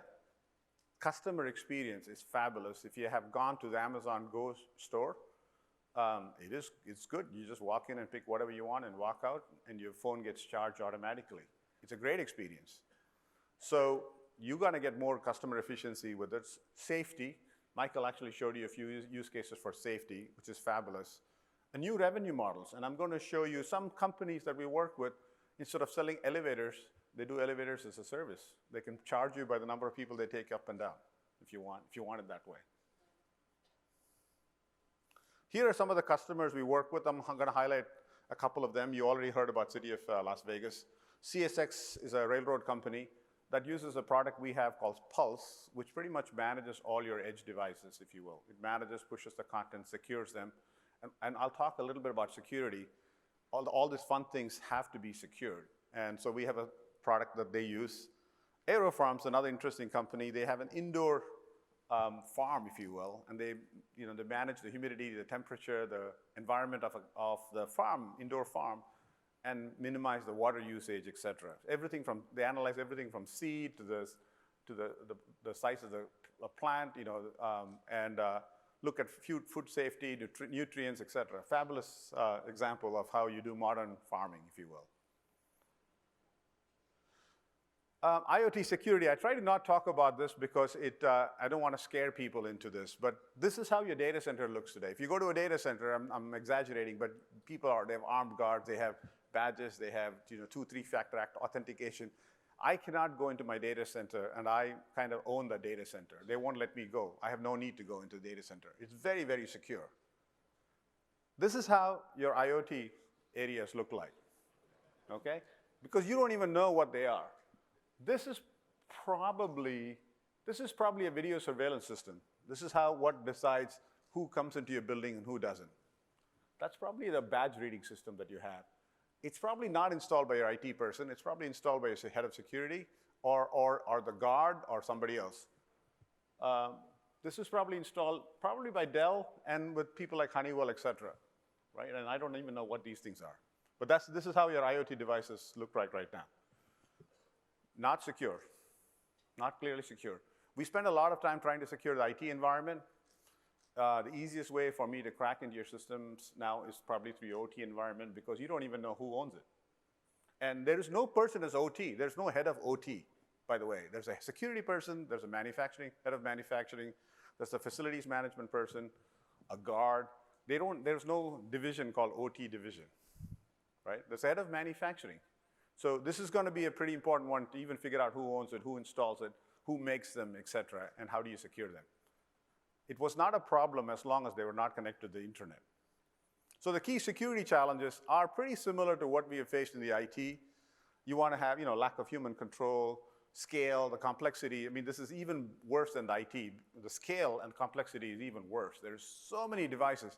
This convention center probably has IoT devices that nobody knows that exist. There's probably 3 or 4 gateway devices that people don't even know it's a gateway device right here.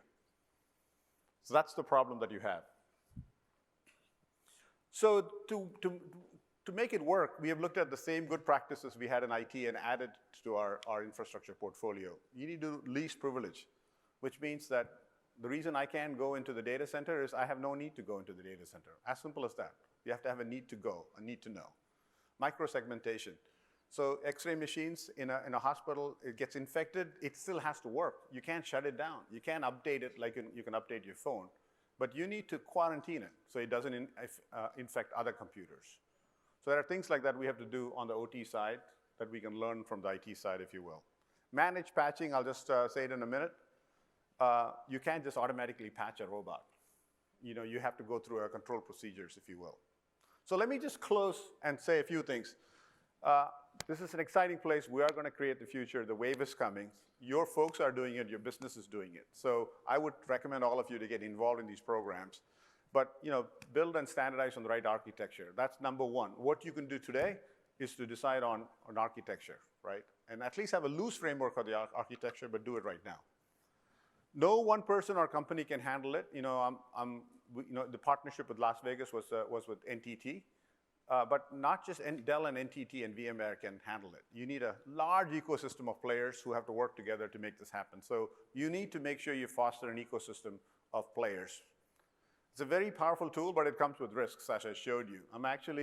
I didn't want to scare you, but that's one that keeps me up at night is how many devices do I have and what do they do and who owns them and how does it patch and what version of Linux or Unix or Android are they running? That's what worries me. So thank you very much. I appreciate that opportunity.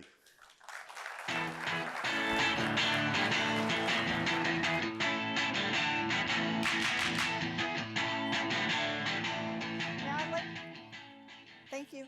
Now I'd like to welcome Bernd Gross, who is the CTO for Software AG and the co-founder and recently the CEO of Cumulocity. Thank you. Take a look at that.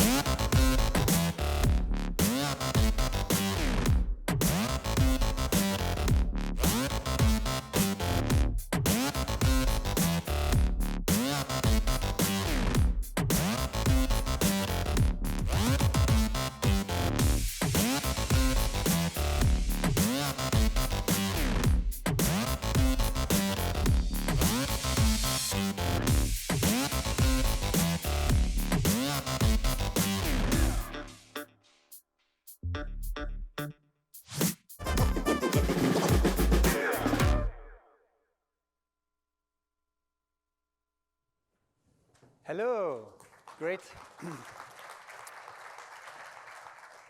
Great to be here, and awesome video. Especially I like the finishing with the Software AG Freedom as a Service.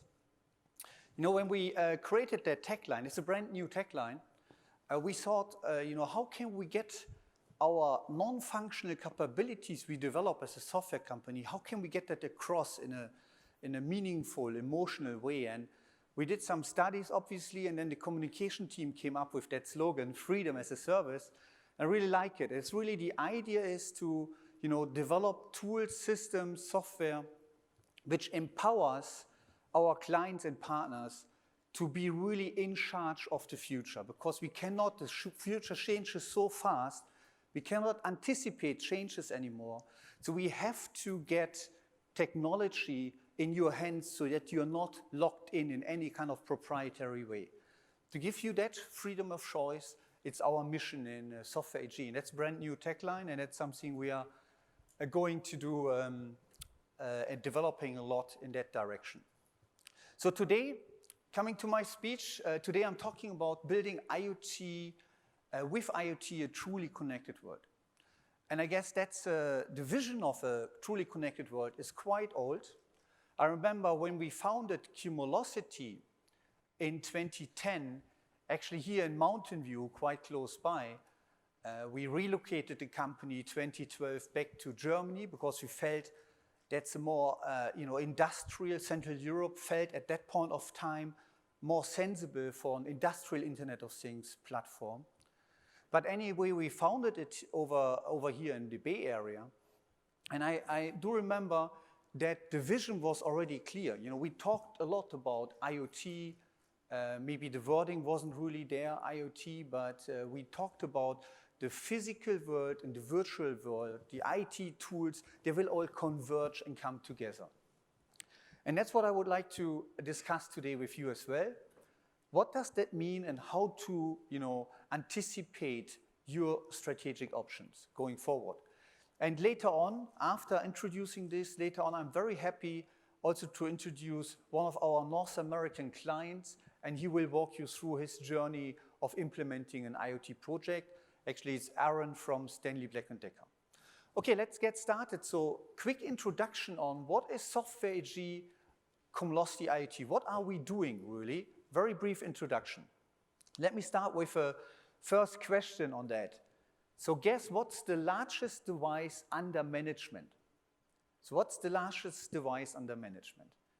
So the ones who are working in the mining industry might have it right now. Exactly, it's an excavator deployed in a mining industry. It's coming here from a company called Liebherr.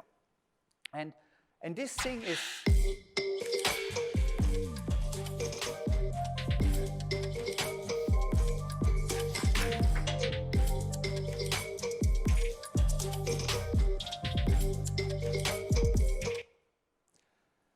So this excavator is so massive, it's really unbelievable.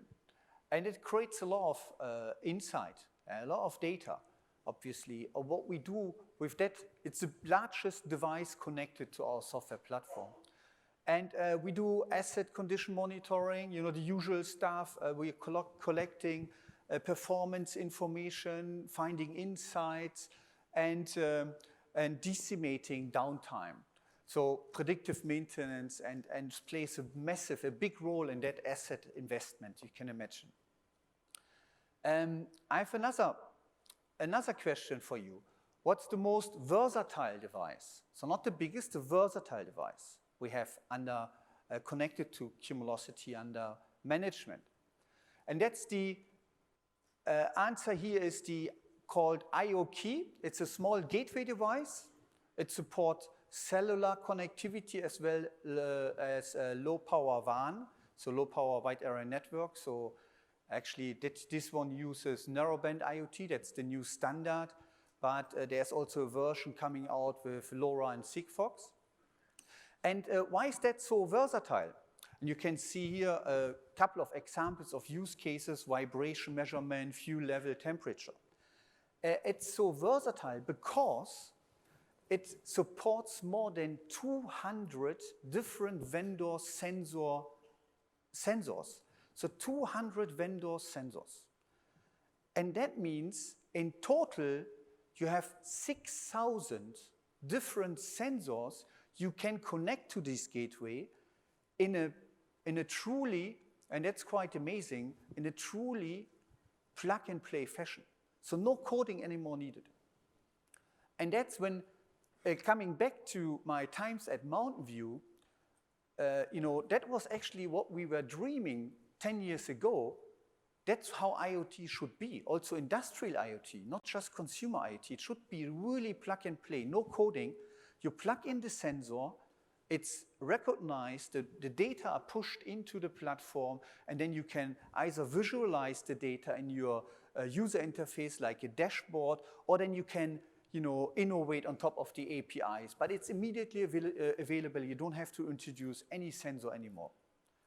And that's, for me, it's almost like a tipping point in the industry. Because when you think about automation at the moment, with the traditional means, input, output, equipment, PLCs, MES systems, SCADA, etc., to touch that costs you, tens of thousands of dollars usually. Now think about automation without software coding, just with UI animated configuration of the application and the connectivity done in a plug-and-play way. So that's how the market is evolving at the moment. We are really at a massive tipping point.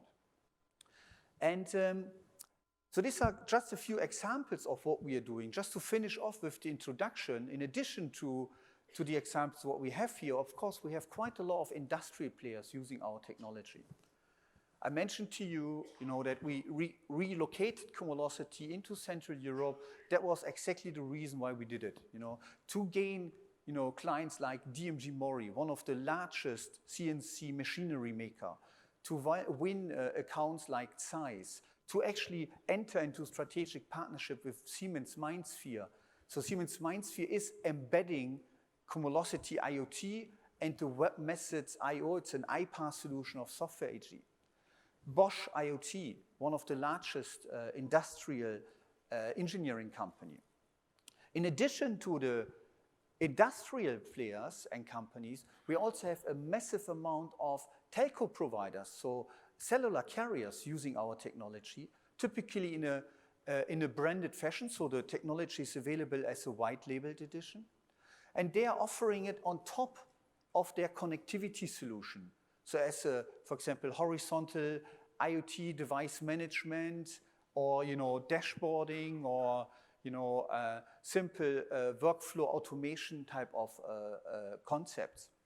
There are companies like Telstra in Australia, NTT in Japan, Deutsche Telekom in Germany, KPN in the Netherlands. They all rely on the technology. They have branded it, and they're offering it as a bundle together with their connectivity play. So managed connectivity offering.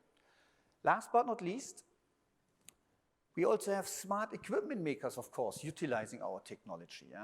Gartner Denver, one of the largest compressor companies with a few brands. I mentioned Stanley Black & Decker is joining us on stage in a few minutes. Octo Telematics, almost 6 million cars connected for usage-based insurance. The technology behind that, the platform technology behind that, is based on Software AG's Cumulocity IoT. In addition to that, let me go into one example to deep dive a bit more. That's Nordex. Nordex is one of the largest wind turbine manufacturers. And what they actually produce with their installed base is 23 gigawatt of power. That equals roughly the power production of 30 coal-fired power plants. So it's quite a massive energy production they have under management. And they have a big challenge at the moment to operate these sites globally. And obviously a lot of our clients have that same issue, to do more with less resources and less input. So what they're exactly doing then, on that is basically they're looking into ways to optimize the monitoring of their system. So they have originally started over 10, 15 years ago with an own developed SCADA system to monitor and manage the deployed wind turbines. What they have now done together with us is they have modernized it and put it into a new real-time analytics proposition. And they have, with that, they have a massive initiative to optimize the workforce and to reduce the efforts it takes to maintain these systems. And of course, the technology from us allows them to harvest the digital data, so the insights. So they have now introduced, as one example, a predictive maintenance in one of their wind farms in the northern part of Europe. So they're really putting a lot of effort into the new technology. They are, having a lot of data analytics activities ongoing to completely modernize the whole process on operation. So it's a very exciting project for us. So to sum up on these examples, if you truly want to, make sense out of this connected world, you have to fully embrace it. Whatever you want to do, operational excellence, introducing new business models, or increasing customer intimacy or customer experience, whatever you want to do with the project, you have to really, embrace and understand that this is a new technology landscape you have to manage and also to, anticipate in a sense. And to really kind of anticipate the future, what is happening, I have actually selected 3 areas which play a very important role in that change of our world, in the change of our private and professional lives, which are driven by this connected world. And one area is the software as a service innovation area coming from a tsunami of new micro applications. That's obvious. It hasn't happened already the last 10, 15 years. We all know that. A lot of IT people talk about this shadow IT in the cloud or whatever you call it. It's happening and it's actually anticipating. We foresee that trend to be massive.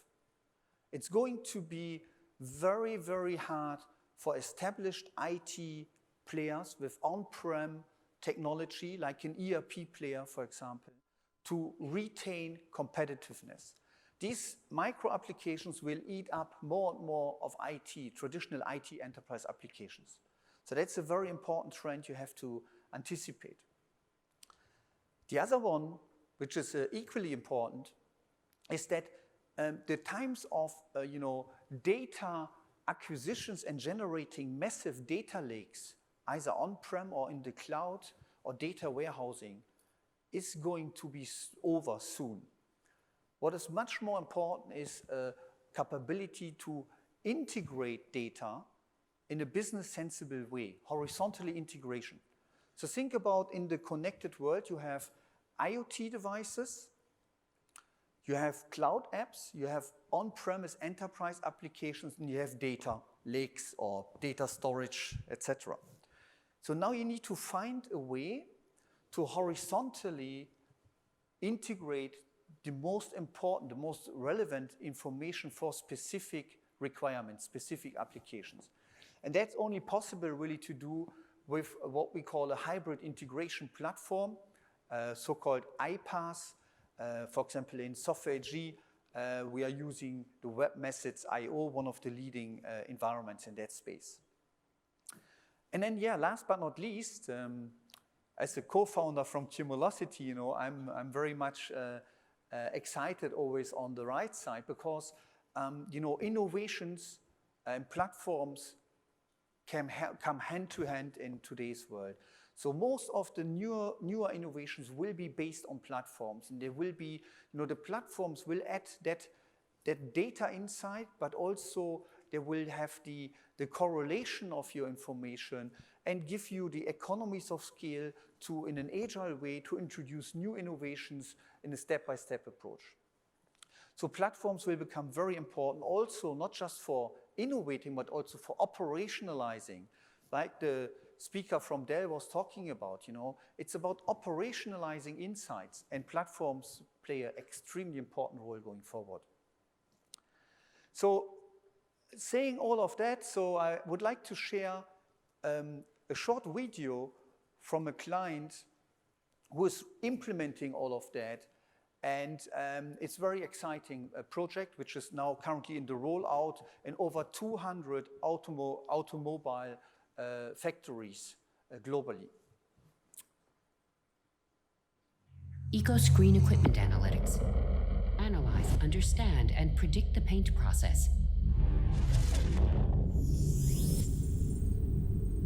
Visual Analytics. View and analyze the data. Streaming Analytics. Rule-based anomaly detection. Batch Analytics. Self-learning process monitoring.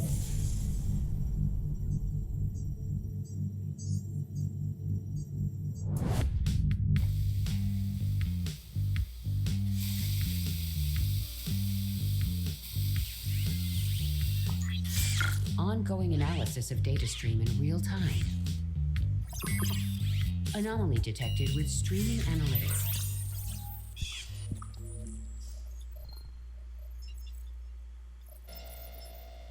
Material flow interruption detected. Quality problem on right door.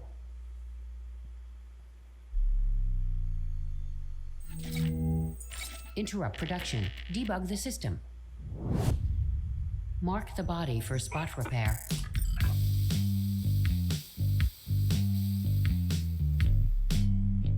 Continue production with next body. Track equipment data.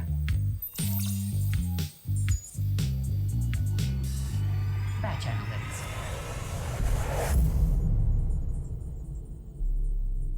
Make forecasts based on historical data. Learn from the data. Building artificial intelligence based on millions of bytes of processed data. Make a time to event forecast.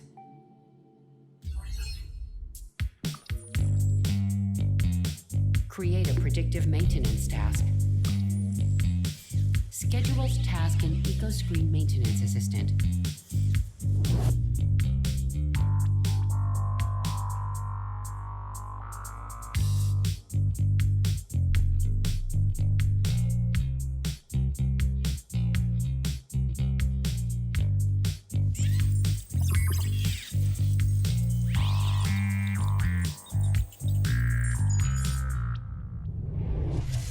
EcoScreen Equipment Analytics.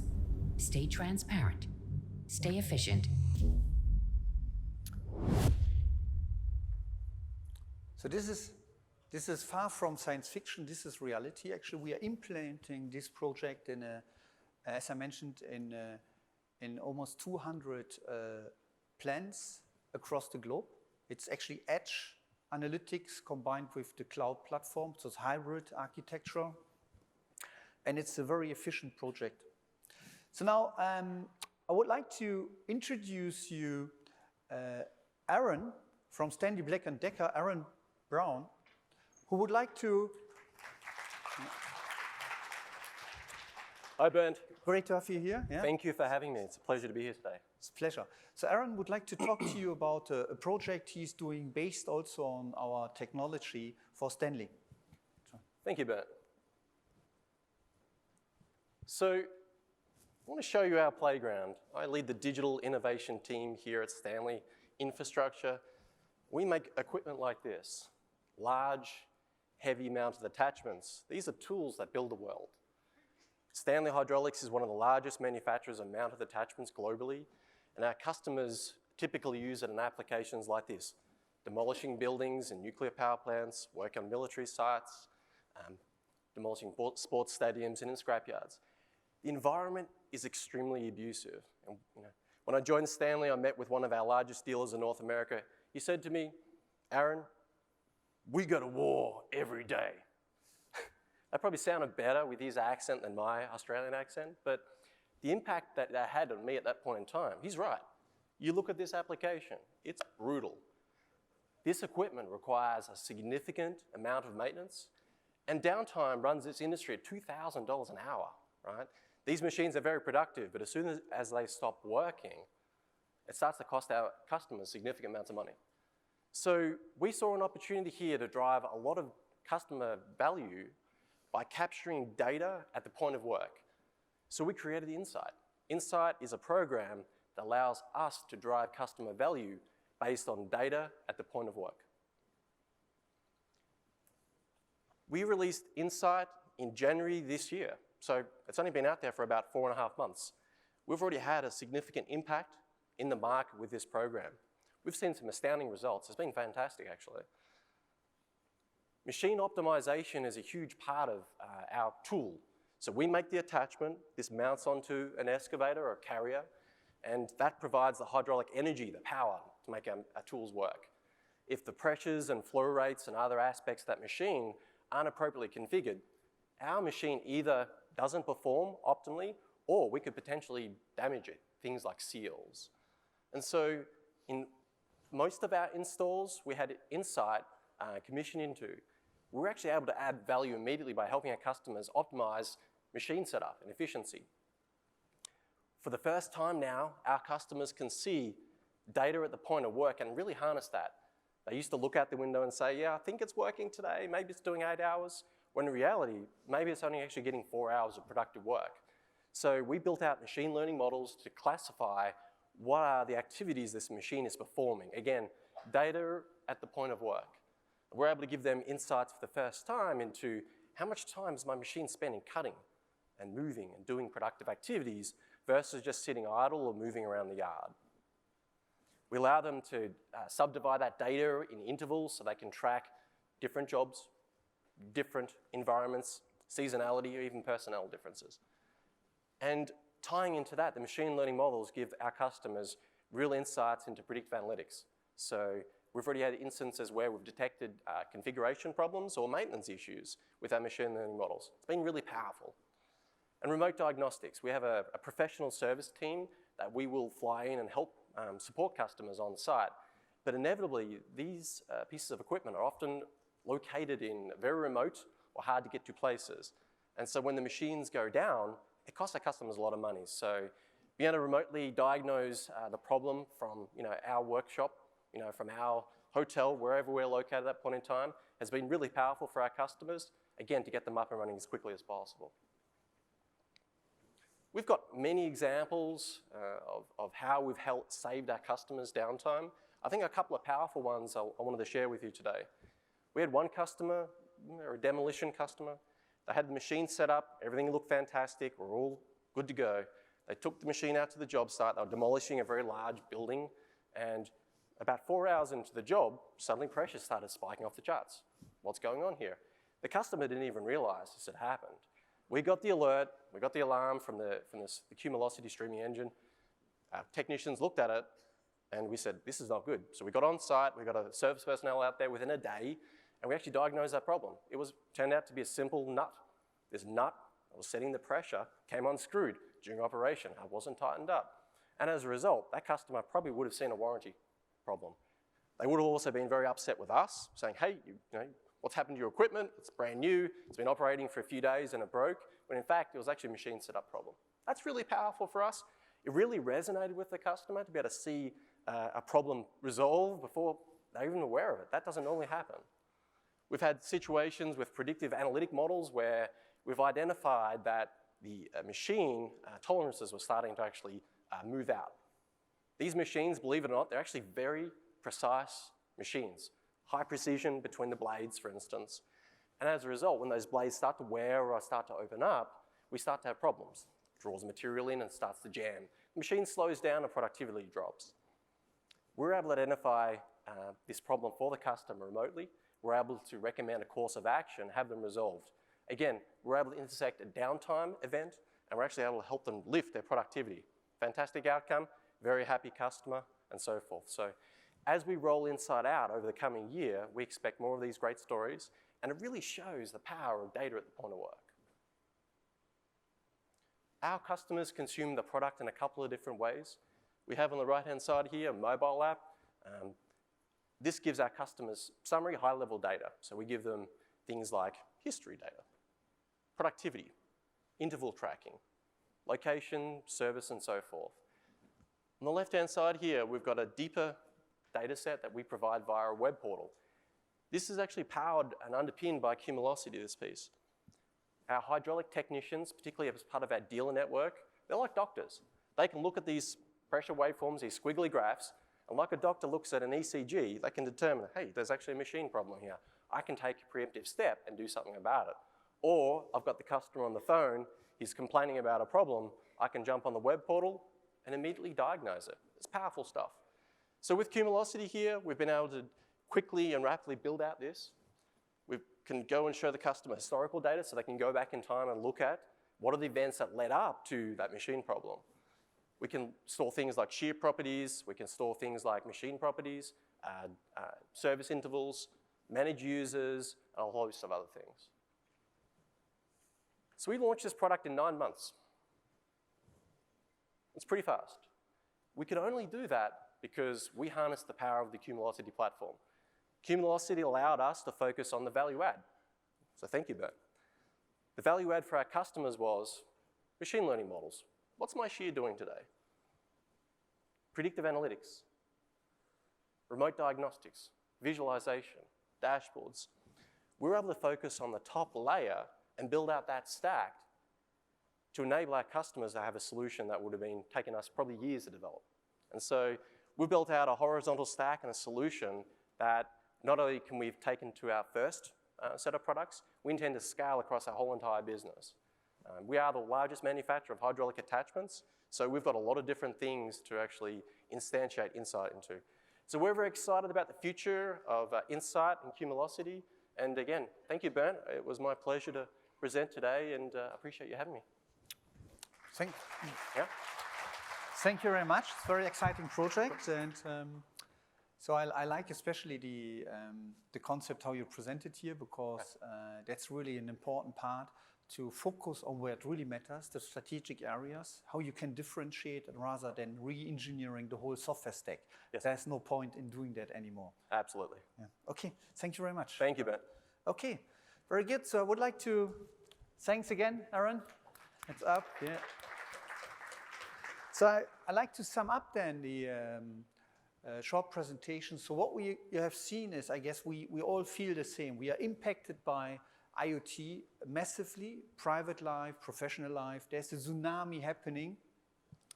And so what we have to do is we have to prepare that. I think you should think about a winning combination which makes sense for you. Whatever it is, here a proposal is look into cloud app you can deploy, like for example Stanley did. Very fast time to market. Think about integration rather than data acquisition. So horizontal integration, very important. And consider very true open platforms, that's very important. So remember the video at the beginning about the freedom as a service. Retain your strategic options. Don't get locked in, Ensure that you retain an abstraction to your technology so that you are in power of your future destiny. Don't get yourself locked into, for example, infrastructure as a service environments or into proprietary edge environments. Try to find a partner who's truly truly open in the means they supply technology to you. Yeah, and finally, last but not least, of course, be bold, have fun, and just do it. Time is now, and there's hundreds of examples out there on it. Okay, that was all from my side. Thank you very much.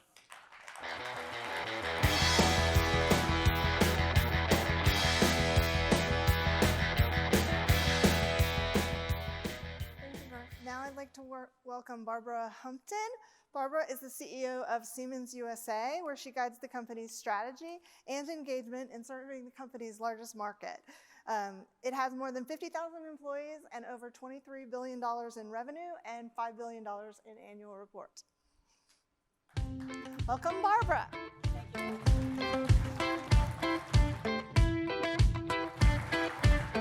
Good morning, IoT World. It is fantastic to be here. How are y'all doing? Oh, come on. Yeah. Let's get some energy going. It is truly a privilege to be here with you all. And I know that it's really critical in this gathering that we spend some good time talking about the nitty-gritty of the Internet of Things, the technology that is truly transforming our world. But what I'd like to do today is take a step back and let's think of ourselves as ambassadors of the digital world. Let's think about our real purpose. Let's ask ourselves the question, what are we really trying to achieve with this technology that we're now bringing into the world? What is the purpose we can fulfill for society? And maybe most important of all, as everyone worries about what this technology is going to be doing to the workforce of the future, let's think about what we can do to prepare. Now imagine the power of bringing our digital and physical worlds together. We are truly at an unprecedented time, but we're creating the roadmap, the vision, the blueprint for what the future will remain. And think about where we've been. We've all been through this amazing transformation in our personal lives, in the way we can interact with technology as consumers. We've seen information technology reach into every business around the globe. And so now we're at the brink of seeing how this same technology will transform the physical world around us.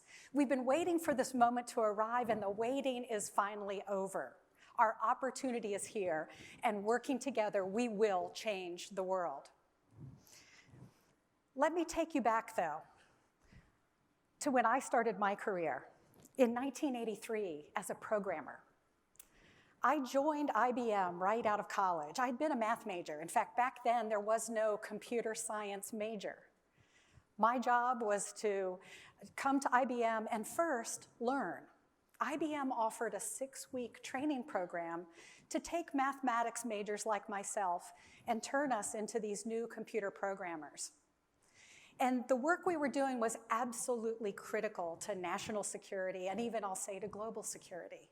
I'm convinced that the work we did was essential at ending the Cold War and bringing down the Berlin Wall. Very meaningful, and yet, as a programmer in a large project setting, it was abstract still to me until one day. One day, the chief engineer of our project called all of the programmers and the junior engineers together and said, I need to tell you about something that just happened this past weekend. You see, there was a pilot who was shot down over Eastern Europe, and he was out of communication. There was no way for us to find him and reach him. But our technology was used to locate him, and then we were able to extract him. But then the chief engineer said something that actually changed my career. He said, that was my nephew.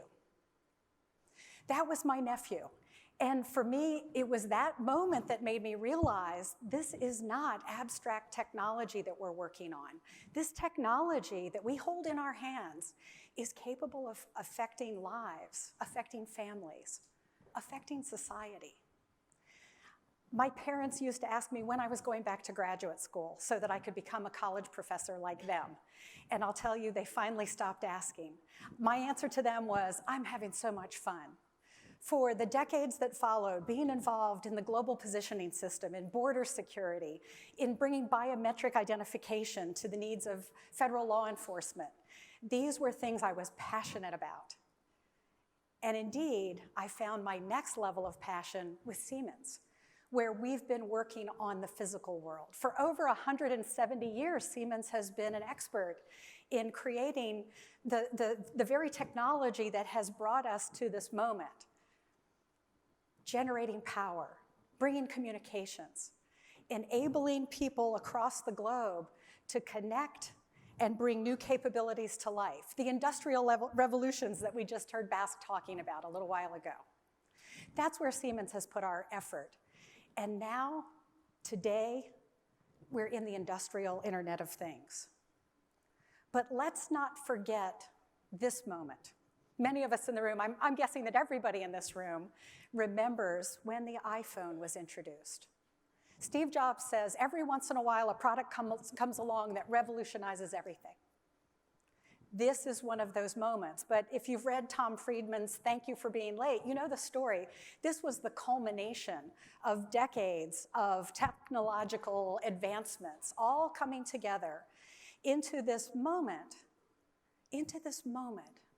of bringing the ability to compute right into our very hands.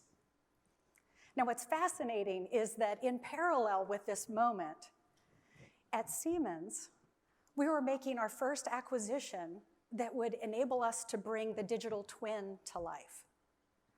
And from that first major software acquisition here in the US to today, we've brought together capabilities that truly are revolutionizing what can be done in industry, what can be done in energy.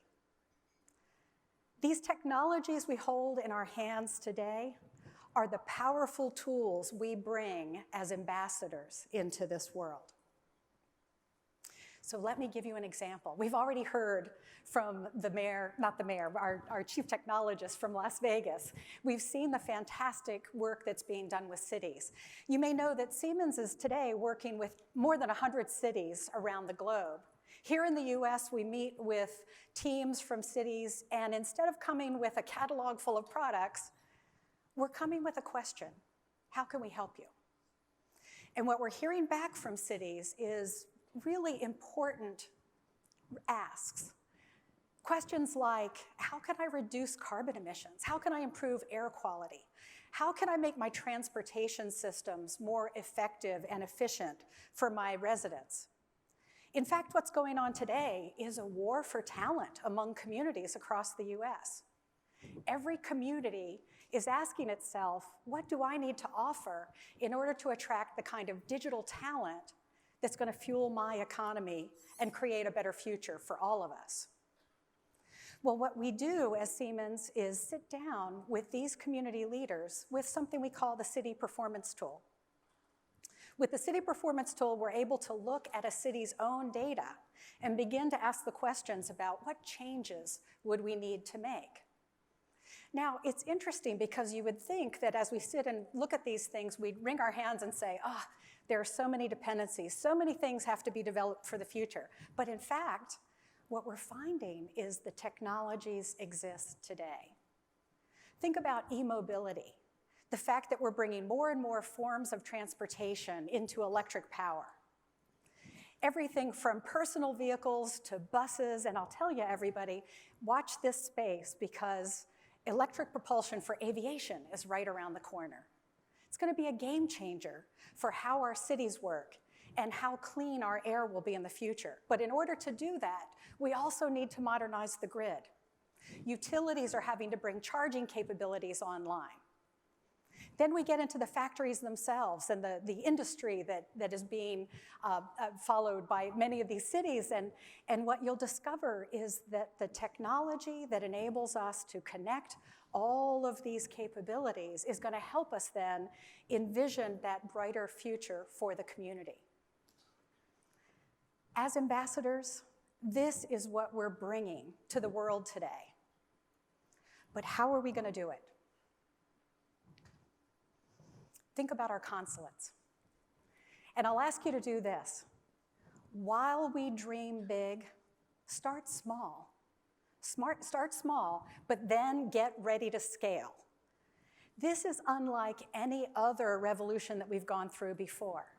In the past, we've brought technologies that required incredibly long uptake cycles, incredibly deep investments, really transformational trends and shifts that have really called for a tremendous commitment of resources at a specific point in time.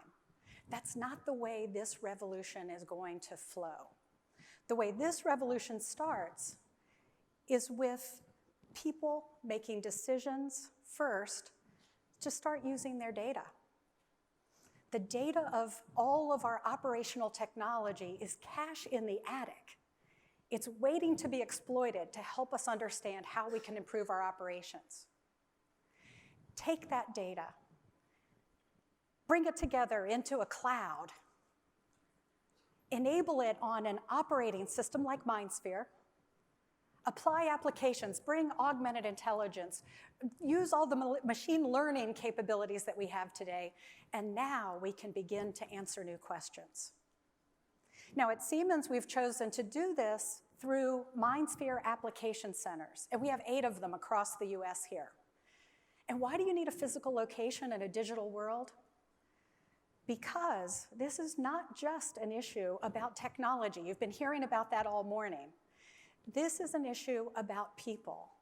At our MindSphere application centers, what we get to do is bring together our engineers and data scientists, put them together with the operators, the owners, the people with real problems that have to be solved. In this environment, we can overcome what is often the very first hurdle in the evolution that's to happen in the Internet of Things, the hurdle of trust. A data owner taking that first step that says, you know what, I'm willing to share my data. And then us as technologists treating that with the respect it deserves, bringing applications to bear, and working together on new solutions. And I'll tell you, what we're finding is absolutely phenomenal. Who knew that if you're in Atlanta and you look at the Atlanta streetcar data, you can actually tell which drivers need training? These are questions that could never be answered before, and now we have the data at our fingertips. So these MindSphere application centers really are a crucial embassy or consulate for us as we reach out as digital ambassadors. It's the place where we do the hardest of all human actions, collaboration.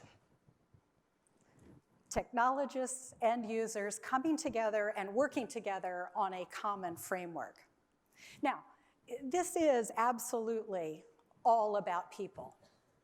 You know, we talk a lot about all the technologies that are enabling this change, but in this digital transformation we're making, it's the people who make the difference.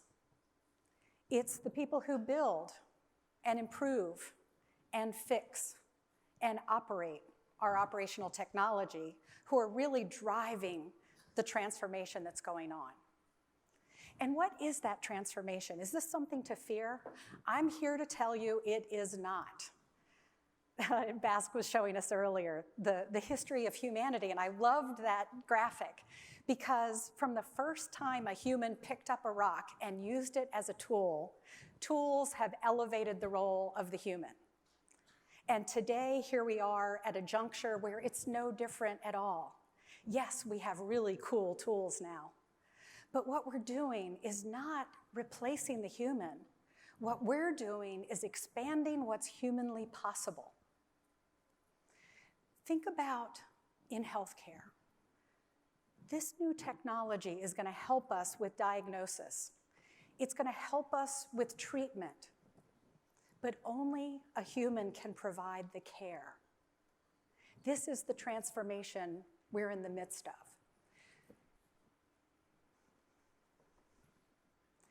You know, as we think about the kind of investments businesses can make today, probably one of the most crucial, even as we spend a lot of money on our research and development and introducing new technologies, the most important investment we can make is in our workforce. Helping people make this transformation that is going to be needed in the world that we are creating, really driven and augmented by all the intelligence we can bring.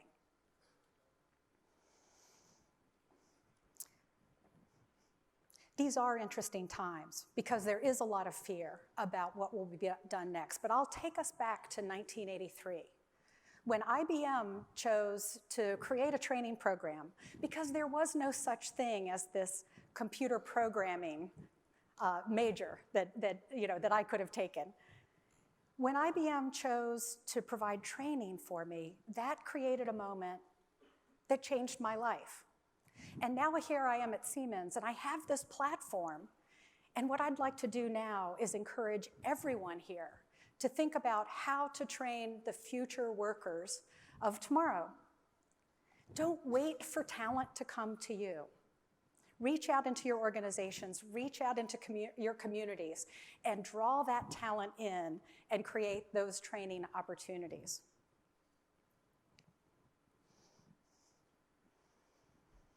So here we are, and I want to leave you with one final message. Moore's Law. Moore's Law has driven this valley, hasn't it? Every couple of years, our compute power doubles. Think about it. Now Moore's Law is coming to infrastructure. Now Moore's Law has the ability to apply to the things that we've created, this fixed infrastructure that actually has to survive and thrive for decades to come. It's an incredible moment, and in this room are the people who will be driving this transformation. I'll ask you to step back then and think about what is our purpose? What's that future we're driving to create? What are the tools we're going to be bringing into this realm, and how will they affect society? How will we reach out and collaborate across boundaries that today seem insurmountable? How will we draw the workforce of the future in to work with us? All I can say is, I'm so excited and I can't wait to live in the world that you all are creating. Thank you very much.